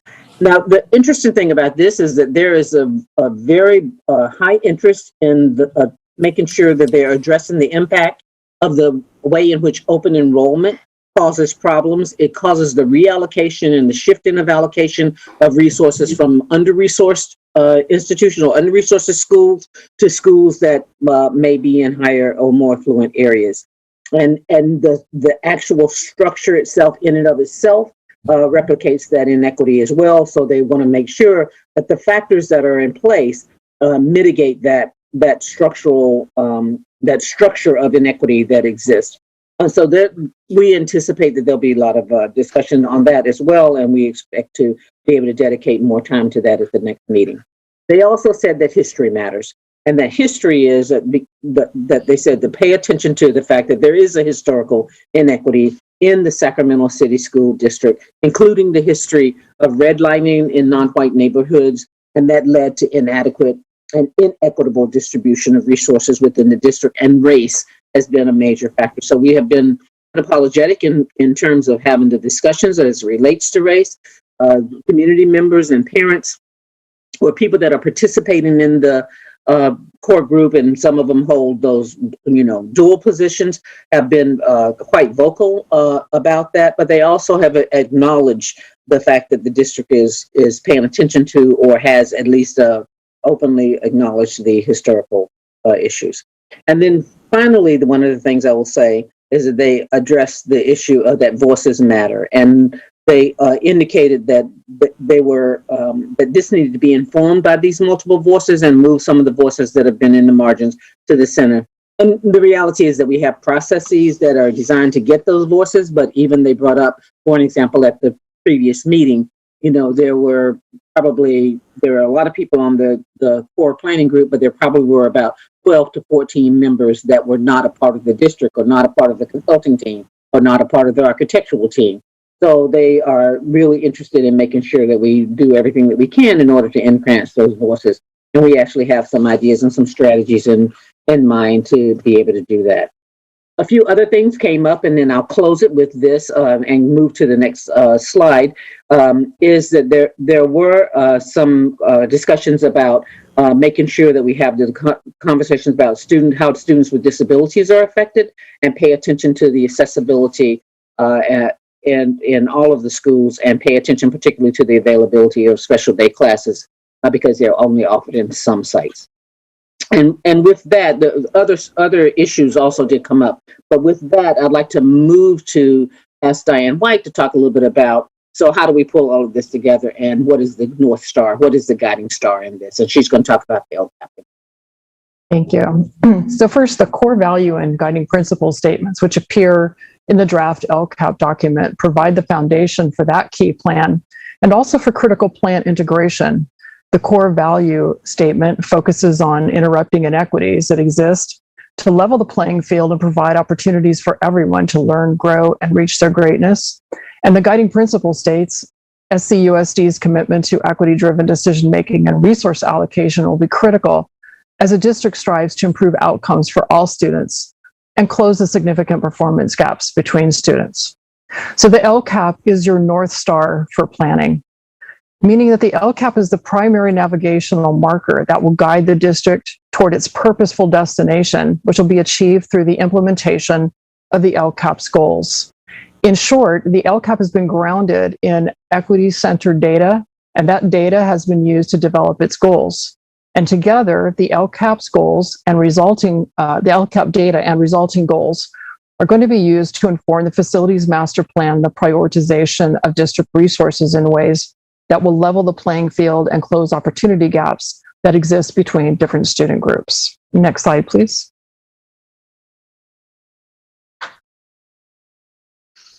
So may I ask Dr. Graney to speak to the issue of the equity indicators? Thank you, Diane.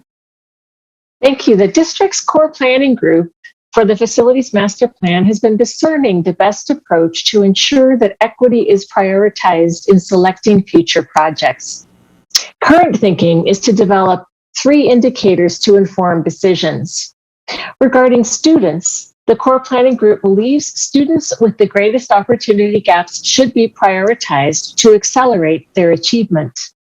The new draft LCAP, as Diane mentioned, is data informed and has been well vetted, and it prioritizes specific groups of students, including foster youth, homeless youth, English learners, students with disabilities, and students of color. The core group wishes to prioritize the same student groups. Neighborhoods are, of course, the setting for all schools, and the core planning group would like to factor in the condition of a neighborhood. We are considering using an established neighborhood index that takes into account socioeconomic status, racial segregation, poverty concentration, and health and environmental factors. Lastly, school sites most in need of improvement will be prioritized or should be prioritized according to the district's core planning group. The status of the health and safety risks, ADA compliance, and the adequacy and condition of furniture and spaces has been rated by outside experts using measures from the Facility Condition Index, which was explained by DLR earlier in this presentation. I'd like to now hand the presentation over to Anton Blewett from DLR, who has been expertly shepherding this project. Next slide. Thank you, Casey. So as Casey mentioned, I'm really here to share a little bit about that bridge that Mark showed between the LCAP as your North Star and Measure H, right? Funds for Facility Improvement Projects. And part of that critical bridge is what we call the educational specification. So I want you to think about those really as your vision for the learning environment. And by that, I mean the student experience. And we know that there are a number of students that are navigating a variety of barriers, right? Ranging from poverty, housing instability, food insecurity, lack of access to healthcare. But at the same time, these students are incredibly resilient. They know their worth, and they have spoken loudly to us that they deserve great facilities. And we also know that we've got a wealth of community assets that we can draw upon, and families believe in education as the practice of freedom. So with that, this core planning group, the program focus groups, the facility group have really pushed on us to take an expanded view of the facility, right? So that it's more than just providing students with warm, safe, and dry environments, but we can actually use it to create design strategies tailored to all of your LCAP sub-goals, from college and career readiness to targeted support for students, culture, and climate. So I'm going to talk just a little bit about what those design strategies look like. And before I begin, I just want you to kind of imagine a student's daily experience. And when they come onto a campus, what do they see? Do they see a school that tells them they are valued, right? That we value creativity and innovation? To the moment that they actually enter the campus, right? The entry experience. Are we empowering staff to do those social and emotional check-ins, right? So let's say, for example, a student is experiencing trauma or is having a difficult day. Do they have the opportunity to take a shower, to take a nap, to wash their clothes, or to even meet with a mental health professional, right? Providing space for those services to take place. We also know that food is a critical foundation, right? Are we providing quality meals and a dining experience to match? And are we allowing students to have access to food throughout the day, building off your incredible central kitchen, right? To allow that to roll out to all sites. We also know that movement matters, right? On one hand, we're talking fitness facilities, athletic fields, but also how are we allowing movement to take place in learning environments throughout the day? We know that movement allows us to restore our executive function as well as to concentrate and to focus. But really, I want us to think about our primary learning environments, right? The classrooms where students spend the majority of their day. Are we giving them the furniture, the tools, the resources, the spaces that allow self-directed learning, right? To tap into their curiosities, into their passions. For furniture, right? It's not just furniture that moves, but it's the ability to stand, to lounge, to actually sit on the ground. In terms of spaces, we know that it's more than just a classroom, right? Are we providing teachers with a suite of spaces to create a community? So they've got the ability to create meaningful connections to students, and we're creating a positive culture. But also thinking about the unique needs of English language learners, students with disabilities, thinking about acoustic challenges. Are we providing too much stimulation, not enough stimulation, temperature regulation, but also the support that we mentioned earlier for those paraprofessionals to do their work? Are we allowing small group rooms that would allow that form of tutoring, that sort of one-on-one that needs to happen in order to sort of move students out of this COVID era? But really, the key piece that I want to emphasize what Dr. Stanbrook-Stroud said, which is that neighborhoods matter. And ultimately, we have heard from the core planning group that they want students to have access to these types of learning environments in their neighborhood, right? That they want to have access to a neighborhood school. And at the same time, these schools are engines for economic growth in their neighborhoods.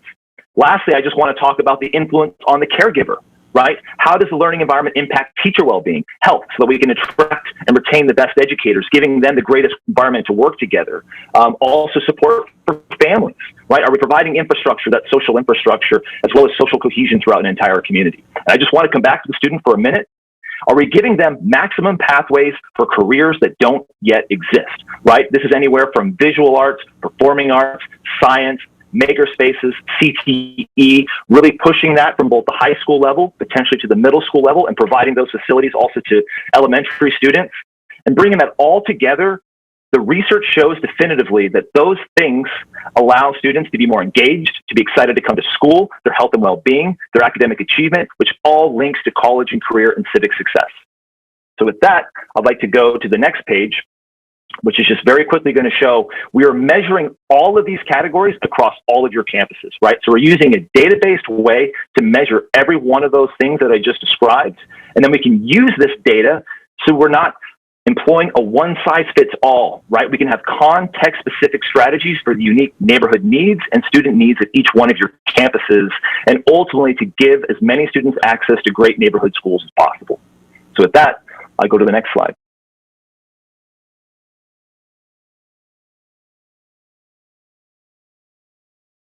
And this is to Mark. Yeah, what will all of this information produce?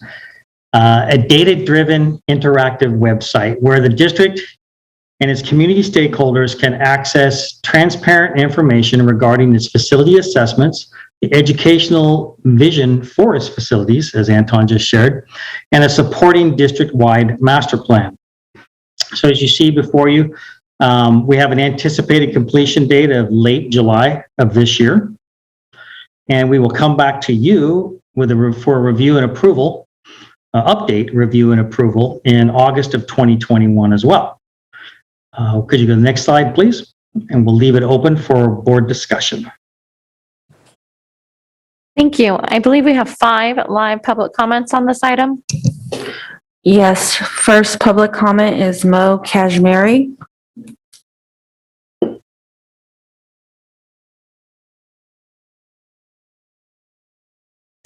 Hi, everybody. Mo Kashmiri here, a parent of a student at William Land. I'm really excited to hear that we're really taking into account making sure that we're climate neutral by 2030. My son actually decided which school to go. We had a choice between going to the local school, which was around the corner, or going to a dual immersion school that was further away. And he chose the local school because, quote, he told me he didn't want to die because of climate change. And that really hit me and made me realize that that's a critical part. I'm proud that we're doing this work. I want to advocate that the board do another bond measure. If there's $3.5 billion of need, we clearly need to do more bond measures, and we need to meet the moment and really give and have schools that kids and families want to go to. We've got to reverse the enrollment drop in this area, and having nice, shiny, bright facilities that achieve what we need is important. So I'd encourage us to be looking at doing another bond. The district can use money to look at polls and things like that. I feel like we need to be proactive on that. And instead of going with a small bond like $750 million one, in my opinion, we should be going bigger. So I think right now we have a unique moment with COVID where we can tell people, look, a lot of our classes, some of our classrooms didn't even have more than one plug. Some of them don't have windows. Some of them don't have, we don't have the basics that we need for our kids to be successful. So thank you. I look forward to working with y'all and hopefully some successful bond measures coming up. Thanks.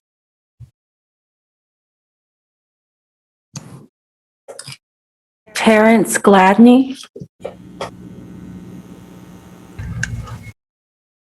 Good evening. I want to start by saying that there were many members of the community who were even unaware that this meeting was taking place. And I understand the urgency of, the previous action item and the timeline associated with it. But in context of this facilities item, in previous years, we've had an ad hoc facilities committee of the board. We've had monthly facilities reports, and I feel like those were opportunities to highlight work such as this on a consistent basis. I feel like this work needs the audience and the visibility of a full board meeting, and also the attendance of a full board, membership. Is too important. It's too great. I stand beside all of my team members on this committee, committed to equity and committed to actually enacting the words that are within our board's vision statement, actually doing something different than what we have done and what has existed for generations and has not worked. It's an opportunity though, really. It's the intersection of hope and opportunity to capitalize on this moment and to activate many meaningful actions that support otherwise ceremonial resolutions of the board. You know, this is one of those opportunities that I speak to you guys frequently about when we pass resolutions as a board. You know, what are the actions behind it that we can actually, I'm sorry, that's a bird. I'm outside. It's a bird flying overhead. I see board member Garcia, like, is there a bird in Cerna? But no, this is an opportunity. Like, this is something that could support those otherwise meaningless resolutions, right? Actions with words. And I will say that on the heels of a cabinet restructuring, it's my expectation that we now have a streamlined reporting structure that will allow integration of all funding sources, including the $750 million of bond dollars, to be integrated into things such as the LCAP. You know, with Rose Ramos, you know, overseeing all of that, it's an opportunity that we should capitalize on, and it's too great, right? You know, the first thing students see when they walk to our schools is the building. It's the gates, it's the entry, it's the people that greet them, and that's what bond dollars mean. And you know, no pun intended, but this work around bond funds and bond dollars has bonded so many members of our community, stakeholders, community members, parents, staff members, and experts such as RSS and DLR Group. And I'm blessed to be working alongside of them, and we're all committed to this. But our work only means something if you guys as a board stand and act with your ability and authority that you've been elected to enact. So thank you guys so much for listening to this. And I hope that you guys bring it back to a full regular board meeting so that it does get highlighted and uplifted in the way that it deserves. Thank you. Thank you, Mr. Gladney.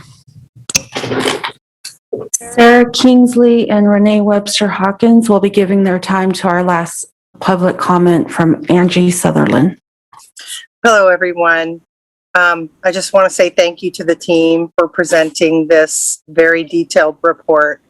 In alignment with one of the board's resolutions from October 2020, recognizing the rights of students with disability to a quality and inclusive education, we'd like to acknowledge that far too many students are pushed to segregated classroom settings miles away from their own neighborhoods. There's an overrepresentation of students being sent to separate schools, denying their right to be educated in the least restrictive environment. Federal education law, or the Individuals with Disabilities Act, has two federal important requirements for a child's placement. A child with an IEP should be with kids in general ed to the maximum extent that is appropriate, and special classes, separate schools, or removal from the general education class should only happen when a child's learning or thinking difference, a disability under IDEA, is so severe that supplementary aids and services can't provide the child with an appropriate education. With the October 2020 resolution, the board recognized that students with disabilities are general education students first, and that every educational, operational, and budget decision we make begins with the belief that students with disabilities have a right to and have the ability to learn alongside their non-disabled peers, and equitable and meaningful opportunities to learn and grow. However, despite the affirmative rights and appreciation for students with disabilities in our federal and state laws, students with disabilities as a whole suffer poor academic and social emotional outcomes in our district, especially those who are students of color and English language learners. To be their best, students must feel a sense of connectedness and belonging to their school community. This means equitable and accessible design, which this presentation highlighted. Busing students to faraway sites and having to transfer to different sites multiple times based on IEP placement does not provide connectedness or belonging for students or families. Families often lack awareness of programs at sites and accept what is offered through their IEP. We would like to impress upon the board the need that every site plan, including retrofitting or adding classroom space, to ensure that all students with disabilities can be served appropriately at their neighborhood school in inclusive practices educational environments. In addition, portable classrooms need to be evaluated if not already part of this plan. Many of the special day classes exist in portables at the back of campus, separating students from the other students and resulting in othering. If the district is committed to provide a quality and inclusive education, this must change. Thank you so much. Thank you, Ms. Sutherland. All right, I will open this up for discussion. I have a few comments and questions. I first want to just thank everyone that has worked on this throughout the years. I know this is long anticipated for all of us involved. And so this is so much to absorb, and I know a lot of work went into this, so I just want to thank each of you. I wanted to know if it was possible for us to get just a list of sites by facilities condition. It's kind of like just a general sheet, just saying by the way that you guys ranked them, fair, poor, good. I can't remember what the other ones were. Yes, this is Rose Ramos, President Pritchett, and I could ask Mark to share with you when that website will go live. What's going to happen is that there's going to be a website with all this data loaded, and you're going to be able to drill down to one school and down to whether they need HVAC or very specific items, and then you'll be able to zoom out to high level. But Mark, do you want to share when that website will be available to the public? Yeah, the data will be available, as I indicated, around June 1st. The website itself would be available after board approval in August, after priorities have been set, and we get to give you another update, the members another update. But the data will become available, and for Member Pritchett, we can definitely sort that out and provide that to staff for you. That's fantastic. That just pretty much answered my next question, because I wanted to know if there was going to be a website dashboard that we'd be able to drill down by site and the area of the schools and all that. So that answers that question. I kind of figured there would be, but I didn't want to assume. And then with it being a 5-year master plan, we started this in 2019. So I know some of the sites were looked at back as far as 2019, and then kind of COVID hit, then kind of slowed things down, I'm sure. But I'm just wondering, this 5-year master plan, will it start at from this year, 5 years forward, or is it from 2019 and then 5 years? Yeah, this is Lee Sada. That's a great question, Member Pritchett, and I think the answer to that is that while the assessments were done in 2019, we've continued to have funds from our previous bonds, and we have been continuing to do some of the necessary repair work to various sites. So I think it's fair to say that, really we'll sort of think of this overall plan as something that goes forward from the approximate time that it is approved by the board. You can see just in the variance of the overall numbers in terms of the current bond versus the overall need, that this is going to get us off to a really good start, but there will be continued needs over time. So of course, our goal is to do a great job for the district, be very transparent and open about our processes, make sure that we have the proper community input, so that this lays the foundation and the groundwork for additional bonds, as was mentioned by one of our public speakers.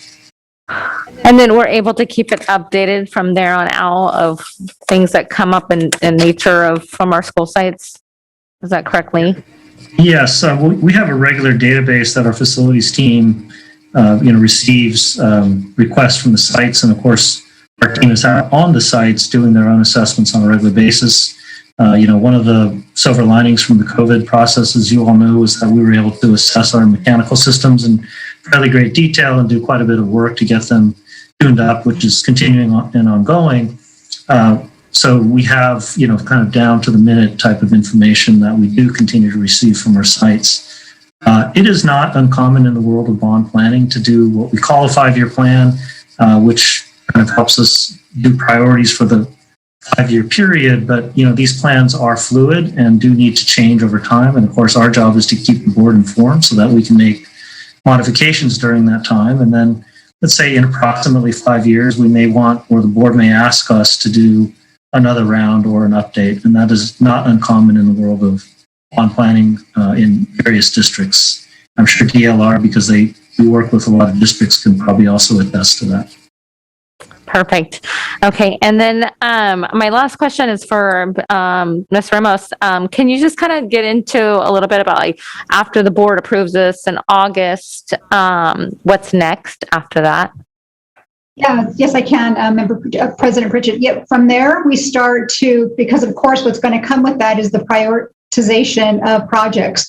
So we'll start planning for that to go ahead and start folding in the projects that will, be taken on over the next few years, and sharing regular updates, certainly with the board and with the community. That now we have this plan, and we're going to follow it for the most part, unless there's modifications made, like Lee spoke to, and that's pretty common. If we find that we're going to pursue a new ed specification that requires a modification to our facilities for whatever reason in the area, I'm just going to say technology, we may need to make a modification to our plan, and of course that will be shared. So basically, it's kind of our roadmap for now spending our bond dollars. And as you heard, based on the assessments that were done in 2019, we know we have far more need than we have in our current measure. So we'll be sharing those updates.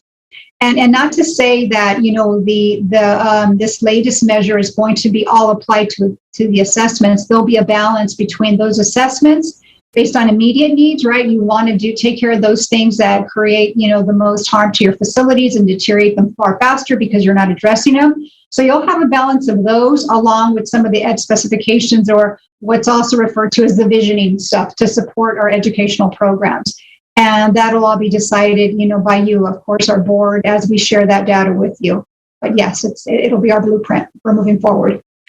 Okay, that's helpful. And then we have a bond oversight committee for measures Q and R. Does our same bond oversight committee then get rolled over for measure H? Not necessarily. The request from the board was to go ahead and recruit for our new measure H. And of course, that does not stop our current members from applying and serving on our new bond oversight. And because we have not tapped into those resources yet, we have not formed that bond yet. We're still working, as you knew, the last board meetings, we just approved selling of the final bonds for Measure Q. So we're not quite done with those yet. And we got delayed. We were supposed to be here about a year ago, but with COVID, everything's kind of been delayed by about a year. Right. Okay, great. Thank you. Questions, Member Garcia? Yes, thank you. Thank you for the presentation. I felt like there was a lot of information, but I also have a lot of questions. So I'm going to try and limit mine. I think, as I'm digesting this information and processing the equity lens in terms of how it applies to a facilities bond and facilities themselves, I'm trying to reconcile sort of equity as it applies to students and serving the students with the greatest needs, and then trying to figure out what does that look like with facilities, because we have a lot of schools that are very old.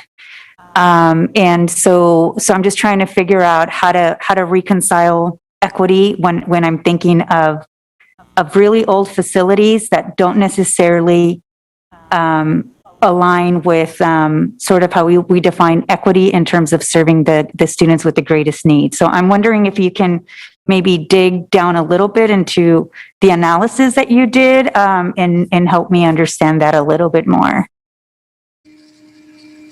Why don't I kick that off, and then I'll ask members of both consulting teams if they'd like to contribute.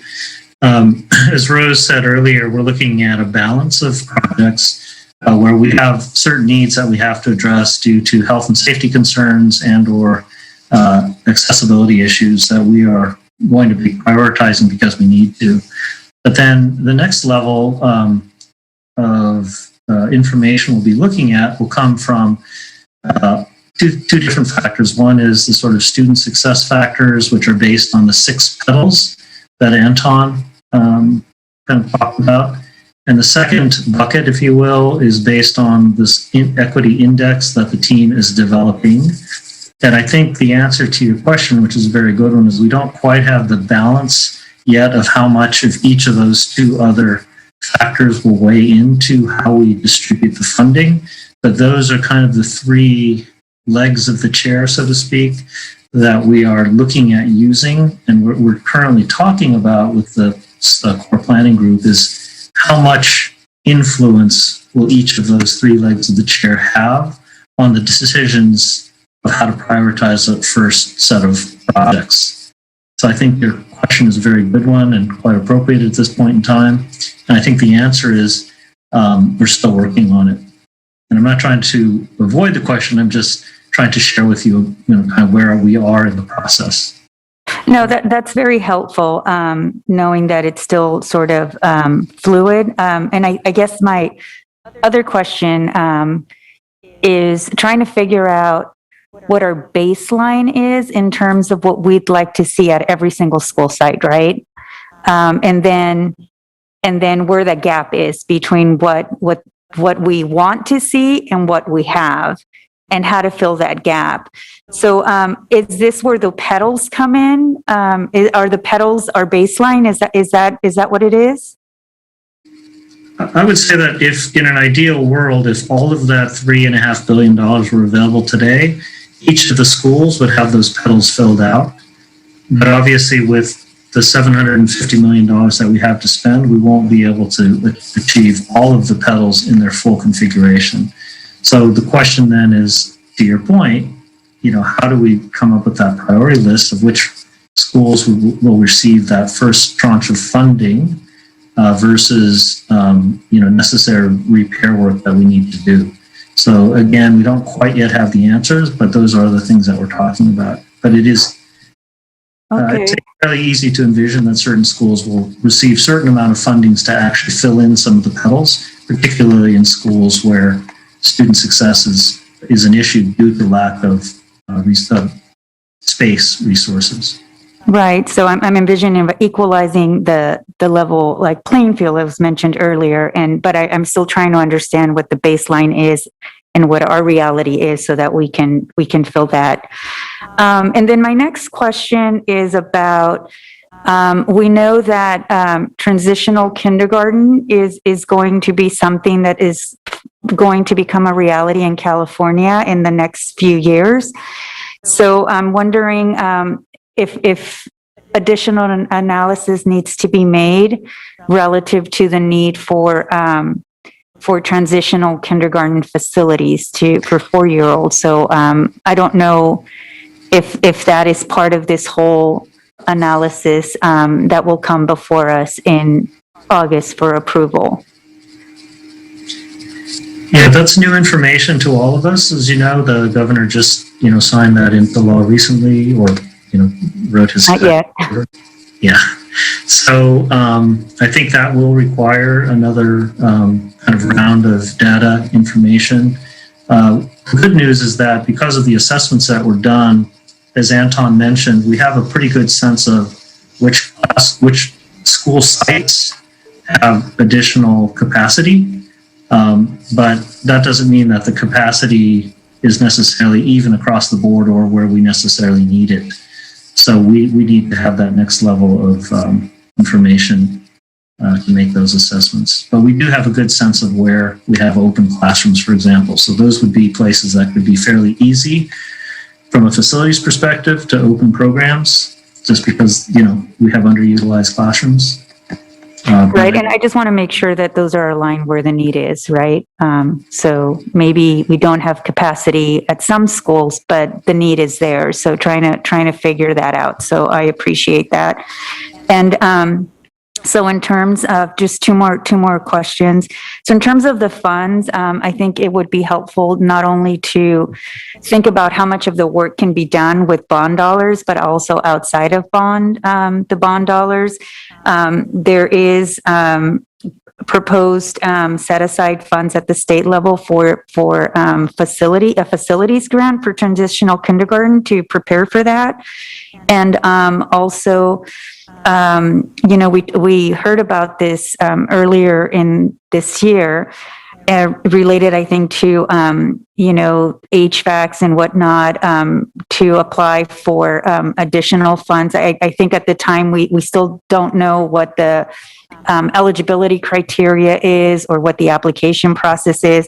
I can't remember exactly the bill number. I think it was AB 841, 741 or something like that. But just really thinking about dollars that we can use outside of Measure H, and folding that into the overall pot of money for facilities, right? I mean, we can use some of our federal dollars as well. So just really wanting to make sure that we look beyond AB 7 or Measure H dollars. And then lastly, in terms of sort of updates, I think this is really exciting that our neighborhoods, our schools, our kids, our parents, our community is going to see some real change at school sites. It's, something new coming at the neighborhood school, right? And so I really want to make sure that we have a robust sort of, meetings, community meetings, or in terms of how we're going to approach sharing this with the community, how the board stays informed on a regular basis. Again, you have a lot of information. I'm sure when we see the final product, we're going to have a lot of questions. So I really want to make sure that is something that happens on a continuous basis. And then I did see that the meetings with the core group end in June, but I know you're trying to finalize your work in July so that the board adopts it in August. Wondering how we can keep that sort of conversation going, beyond the work that's being done by DLR. So just trying to figure that out, because this is an exciting time in investing in our facilities, but also want to make sure that our community is part of the process and the journey. So thank you. Thank you, Member Garcia. Member Morosky? Thank you. And similarly, I'm, trying to process a lot of information here. I appreciate the update. I have been looking forward to this update for some time, and understand that, COVID threw a wrench in some of our ability to do that planning. So I have a couple of questions about, this is the first time we've done a facilities master plan during my tenure here. And I understand, kind of the broad board's role as, setting direction for the district, and the role of staff and the administrators as being decision support to bring to us kind of key strategic decision points of kind of where we go, how we prioritize things. So I'm just curious, and I'm not even sure who this question is to, but how does the board's role or feedback fit into this process? I'm trying to figure out, I know the facilities master plan should support the instructional academic vision of the district. So if the board wanted to push forward, I'll just throw out, CTE as a major initiative or priority, or outdoor classrooms, or space for mental health wellness, or, any of these kinds of threads of priorities, where does that come into the process? I'm just kind of, I don't understand the board's role in kind of defining what the direction is and what the decision points are. Well, I'll venture to start. Or Rose, do you want to go first? It doesn't. Go ahead, Lee. I can follow. Yeah. Okay. So what I was just going to simply say was that it's an excellent question. I do think that we're starting from a place of using the LCAP as kind of our North Star, as was said earlier by the RSSC team. And I do believe that the board kind of as a whole has had input into kind of that overall process. But I do think that as we start to get our priorities together in terms of the three buckets that I spoke about, the student success, the equity, and the facilities condition, we'll be coming to you with a list of projects that you will be approving. And I think that's just sort of an ongoing process. And so I would invite you to consider this as really just the beginning of a process that you'll be continuing to engage in over time. And if we need to pull aside another meeting or spend a little time talking about whether we're going to be emphasizing CPE versus food services versus a welcome center, which are 3 of those about 6 petals, I think I think that would be something that we could do. But I do think that some of those things are also expressed in the LCAP. And so as our team becomes more familiar with it and that data becomes sort of entered into the equation, there has been some strategic guidance provided in that way. Okay, yeah, I guess I would appreciate maybe coming back around to that as and having more of those regular updates and feedback. And I can add a little bit more, Member Moralski, if it's helpful. I can share that in former districts that I've been in, when we bring to you like this 3-prong approach or the 3 legs, is that there's tiers within each one. And within each tier, it's defined like, let's take the student success one. You may say that we're going to need to upgrade all of our science labs because we know our LCAP, I'm just making this up, supports that. We know we have a need there. And there may be another tier in there to support agriculture or some other initiative. And so the board may decide, of course, given the resources, that we really are going to focus that on this segment of our grade spans, or we're just going to emphasize more on science this time, or just a combination of such. And so we'll bring you those levels with the information and the dollars attributed to each of those, and with the data to support it. Like, why are those there? Why are those rising to the top versus all the others? And that's where the board, you have that discussion, and of course, staff providing you with more information behind that, so you can, kind of make some choices also within those different tiers within those 3 legs. So that's the way I've seen it done as well. There's a variety of ways we can show you, and we'll make it not too complicated so that, the data will support those decisions. Okay, yeah, I would appreciate that. I would appreciate, maybe there's an example out there, as you say, of, how that could be done or how that could be brought back. I just really want to understand. I don't think it's our job to be observers of a process like this. This is really important. I know my community and the Sacramento community at large and invested in believing in, our district to make these improvements. So I feel like, and I totally respect that the board should be operating here, and I'm not, suggesting that we get into, finding particular projects that we want to advocate for or something. I don't think that's appropriate. I don't think that's our role. I do think our role is to set that direction and make sure it's kind of the whole plan and prioritization is supporting the district, and that we also have, conversations at the board level because we have limited resources on how to prioritize. So I appreciate that, and maybe we can follow up on if there are, other examples that you could identify of like kind of what that looks like. That might help us all understand what our role will be like going forward over the next year or two. So really appreciate it. I look forward to seeing that the data. I just wanted to go back to the time frame of that. I understood from the comments that the data would be available after we adopt the plan. Is that right?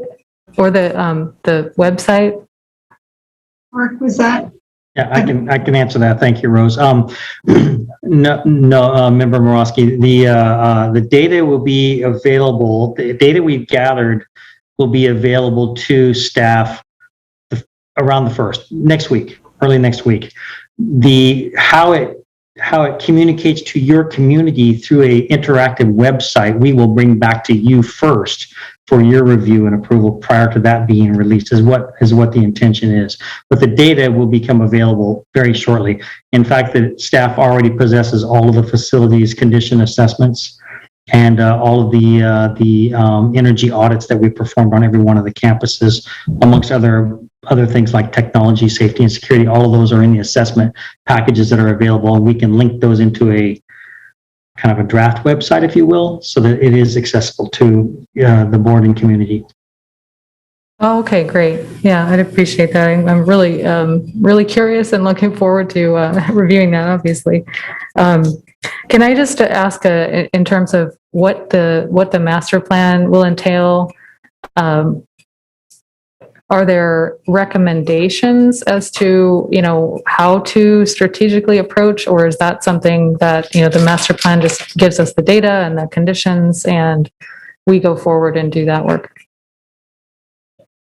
I'm going to go ahead and just share, Mark, on the assessment piece. You can jump in here, but for the assessment, Member Morelsky, the health and safety component, that's going to be broken up into like immediate needs. What needs to be done 1 year, because otherwise, our roof's going to cave in and it's going to destroy all of the items within.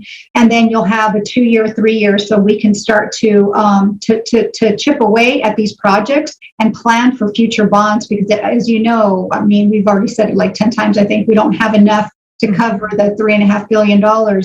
So that's going to allow us to ease into this and then not use that entire $750 million on those immediate needs and use some of that for the educational items as well. And so that's when we come to you, like Lee described, with the 3 buckets that we're going to be addressing with the tiers. And so the tiers for the assessment will be the years by when we absolutely have to address these items, because otherwise we'll get to a point where the classrooms will not be usable, or they'll be very unsafe for students, or they won't meet ADA compliance.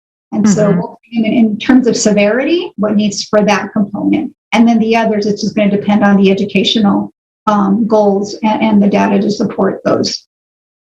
Okay, wonderful. Well, go ahead.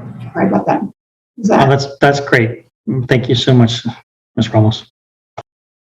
Okay. Well, I just lastly say, in trying to think through the equity aspects of, how things would be prioritized, I think it might be worth another conversation to make sure that the board and the community fully understands, what that means and how that, how that will be set up to drive our decision making. Because I think this is, it's always a tricky conversation. And I think that, we need to ensure that the board and the community is bought into whatever the final draft. Maybe that's what you bring back to the board or something, is that, the draft, because there's many ways you can set it up, right? Like how much you weigh one thing versus the other. So, so that's my final comment. I do think that's worth an additional conversation, and just appreciate so much everyone's work on this. Member Rhodes, did you have your thing up earlier? All right, I'm calling on you.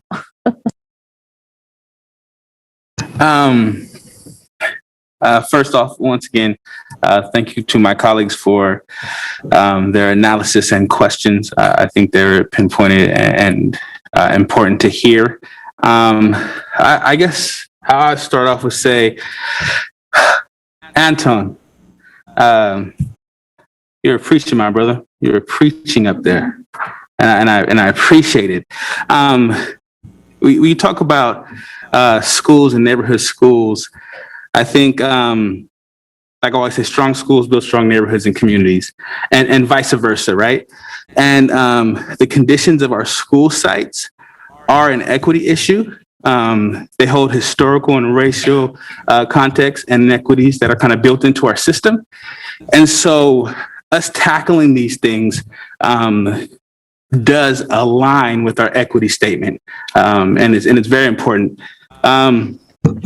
Also, I would like to say, I enjoy seeing these data points on paper, and I'm glad on June 1st that we're going to be receiving something, or the week of the 1st, we'll be receiving something to the board, probably in a BCC, a board communication, to us, breaking down areas of our schools and then where they lined at, right? We saw on the piece of paper, it said poor, fair, good condition with little dots, but we don't see the school sites. And I know that all of us want to see the school sites.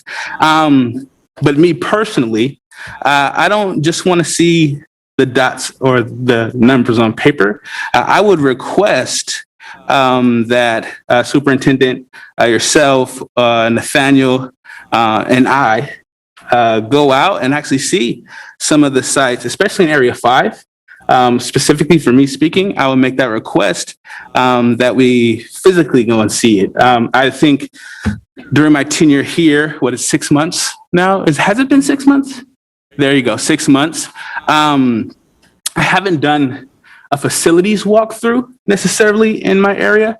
And I think that that's necessary. And I'm looking forward to it. I'm excited about it. I'm excited about all of our presentations today. Trying to make sure to not get too excited and temper this excitement that I hold currently, but not just for me, but for my community, for the district, and what we are looking at really doing. So with that on the table, I would like to reiterate my requests. After we get the information on June the 1st or the week of the 1st, that myself, Nathaniel, and Superintendent Aguilar, that we go and look at some of our sites and have a facility walkthrough, and especially in Area 5. I also would say all of the board members that are here to also do that in your area. That's all. Student Member Shake, did you have your sign up? I did not, but I'll just quickly say that you asked all of my questions, President Pritchett, and I would just underline Member Rhodes' request for a board communication as soon as possible with the information, because I'm very curious and I think it'll be really important in the coming however much time to understand how the breakdown goes. Great, thank you. Member Garcia. Yeah, I just wanted to just chime in on Board Member Rhodes' comment and request about visiting school facilities. I think that if there's an opportunity to partner up with other board members from differing areas, that we do that so that we can learn together about each other's needs, especially when some of our communities look so different. I welcome that opportunity. You must have been reading my mind. I was thinking the same thing. I think that's a great idea. I concur. Yeah, fantastic. Simone. All right. President Pritchett, what we'll do just in terms of an immediate response is we will organize sort of an in-person to-buy in the form of visits to school sites, just so that we can abide by Brown Act requirements and treat the to-buys as a visit to those school sites. I just want to very quickly just comment and thank the team for hearing from our board and our community the importance of getting these equity indicators right. As you know, we've been very committed. The EIIS tool, for example, comes out of our approach to using data to think about how to actualize equity. We are going to be having a workshop here very soon with the board on how we will use some of those indices as we think about the use of one-time funds per the board policy that you passed recently. And in the case of facilities, the fact that our team was willing to lean in and accept that this is not something that is commonly used or commonly done. I just want to commend our team for doing this very intentionally. And I do think it's important that we keep the board apprised of what elements and the weights that will be associated to the data that we use to run reports, so that hopefully our community and our board is proud of how we manage those limited resources, so that we can think about what all of our students deserve. as I don't want to appear biased, I, of course, have visited a lot of schools, and some of them, unfortunately, feel like they're taking us back to the 1960s in terms of color schemes and the facilities themselves and the conditions of pools. I mean, these are very, very serious inequities in our system still that I think we need to address right away. Thank you, Superintendent. With that, this is an informational item, which will be, oh, I apologize. Just really quickly, I wanted to, I just wanted to request from the superintendent that I also be included in the planning for those visits. Absolutely. Yeah. And I am curious, Superintendent, like, do the planning of these visits need to take place during this after school, like during the summer months when school is not in session? Because right now we have kids in small cohorts or we have them in, well, actually collapse cohorts. Well, anyhow, we have smaller groups at school sites. And with COVID, I'm assuming we don't let a lot of visitors to school sites. And I don't know how that works through, if we're still able to do it while school sessions, or maybe we do it after kids go home during the day. Yeah, why don't we just commit to doing it as quickly as possible? Okay. And I do think that, our return to health plan does limit visitors to essential visitors. And so I think if we can be flexible, it's best for us to do it after our sessions are over. Okay, perfect. All right. No more questions. All right. With that, this is an informational item which will be brought back to us. We're looking forward to seeing the final product. Thank you again to everyone involved. We appreciate your work. With that, I will entertain a motion. Moved. Oh, yes, sure. We're going to adjourn back into closed session. Okay.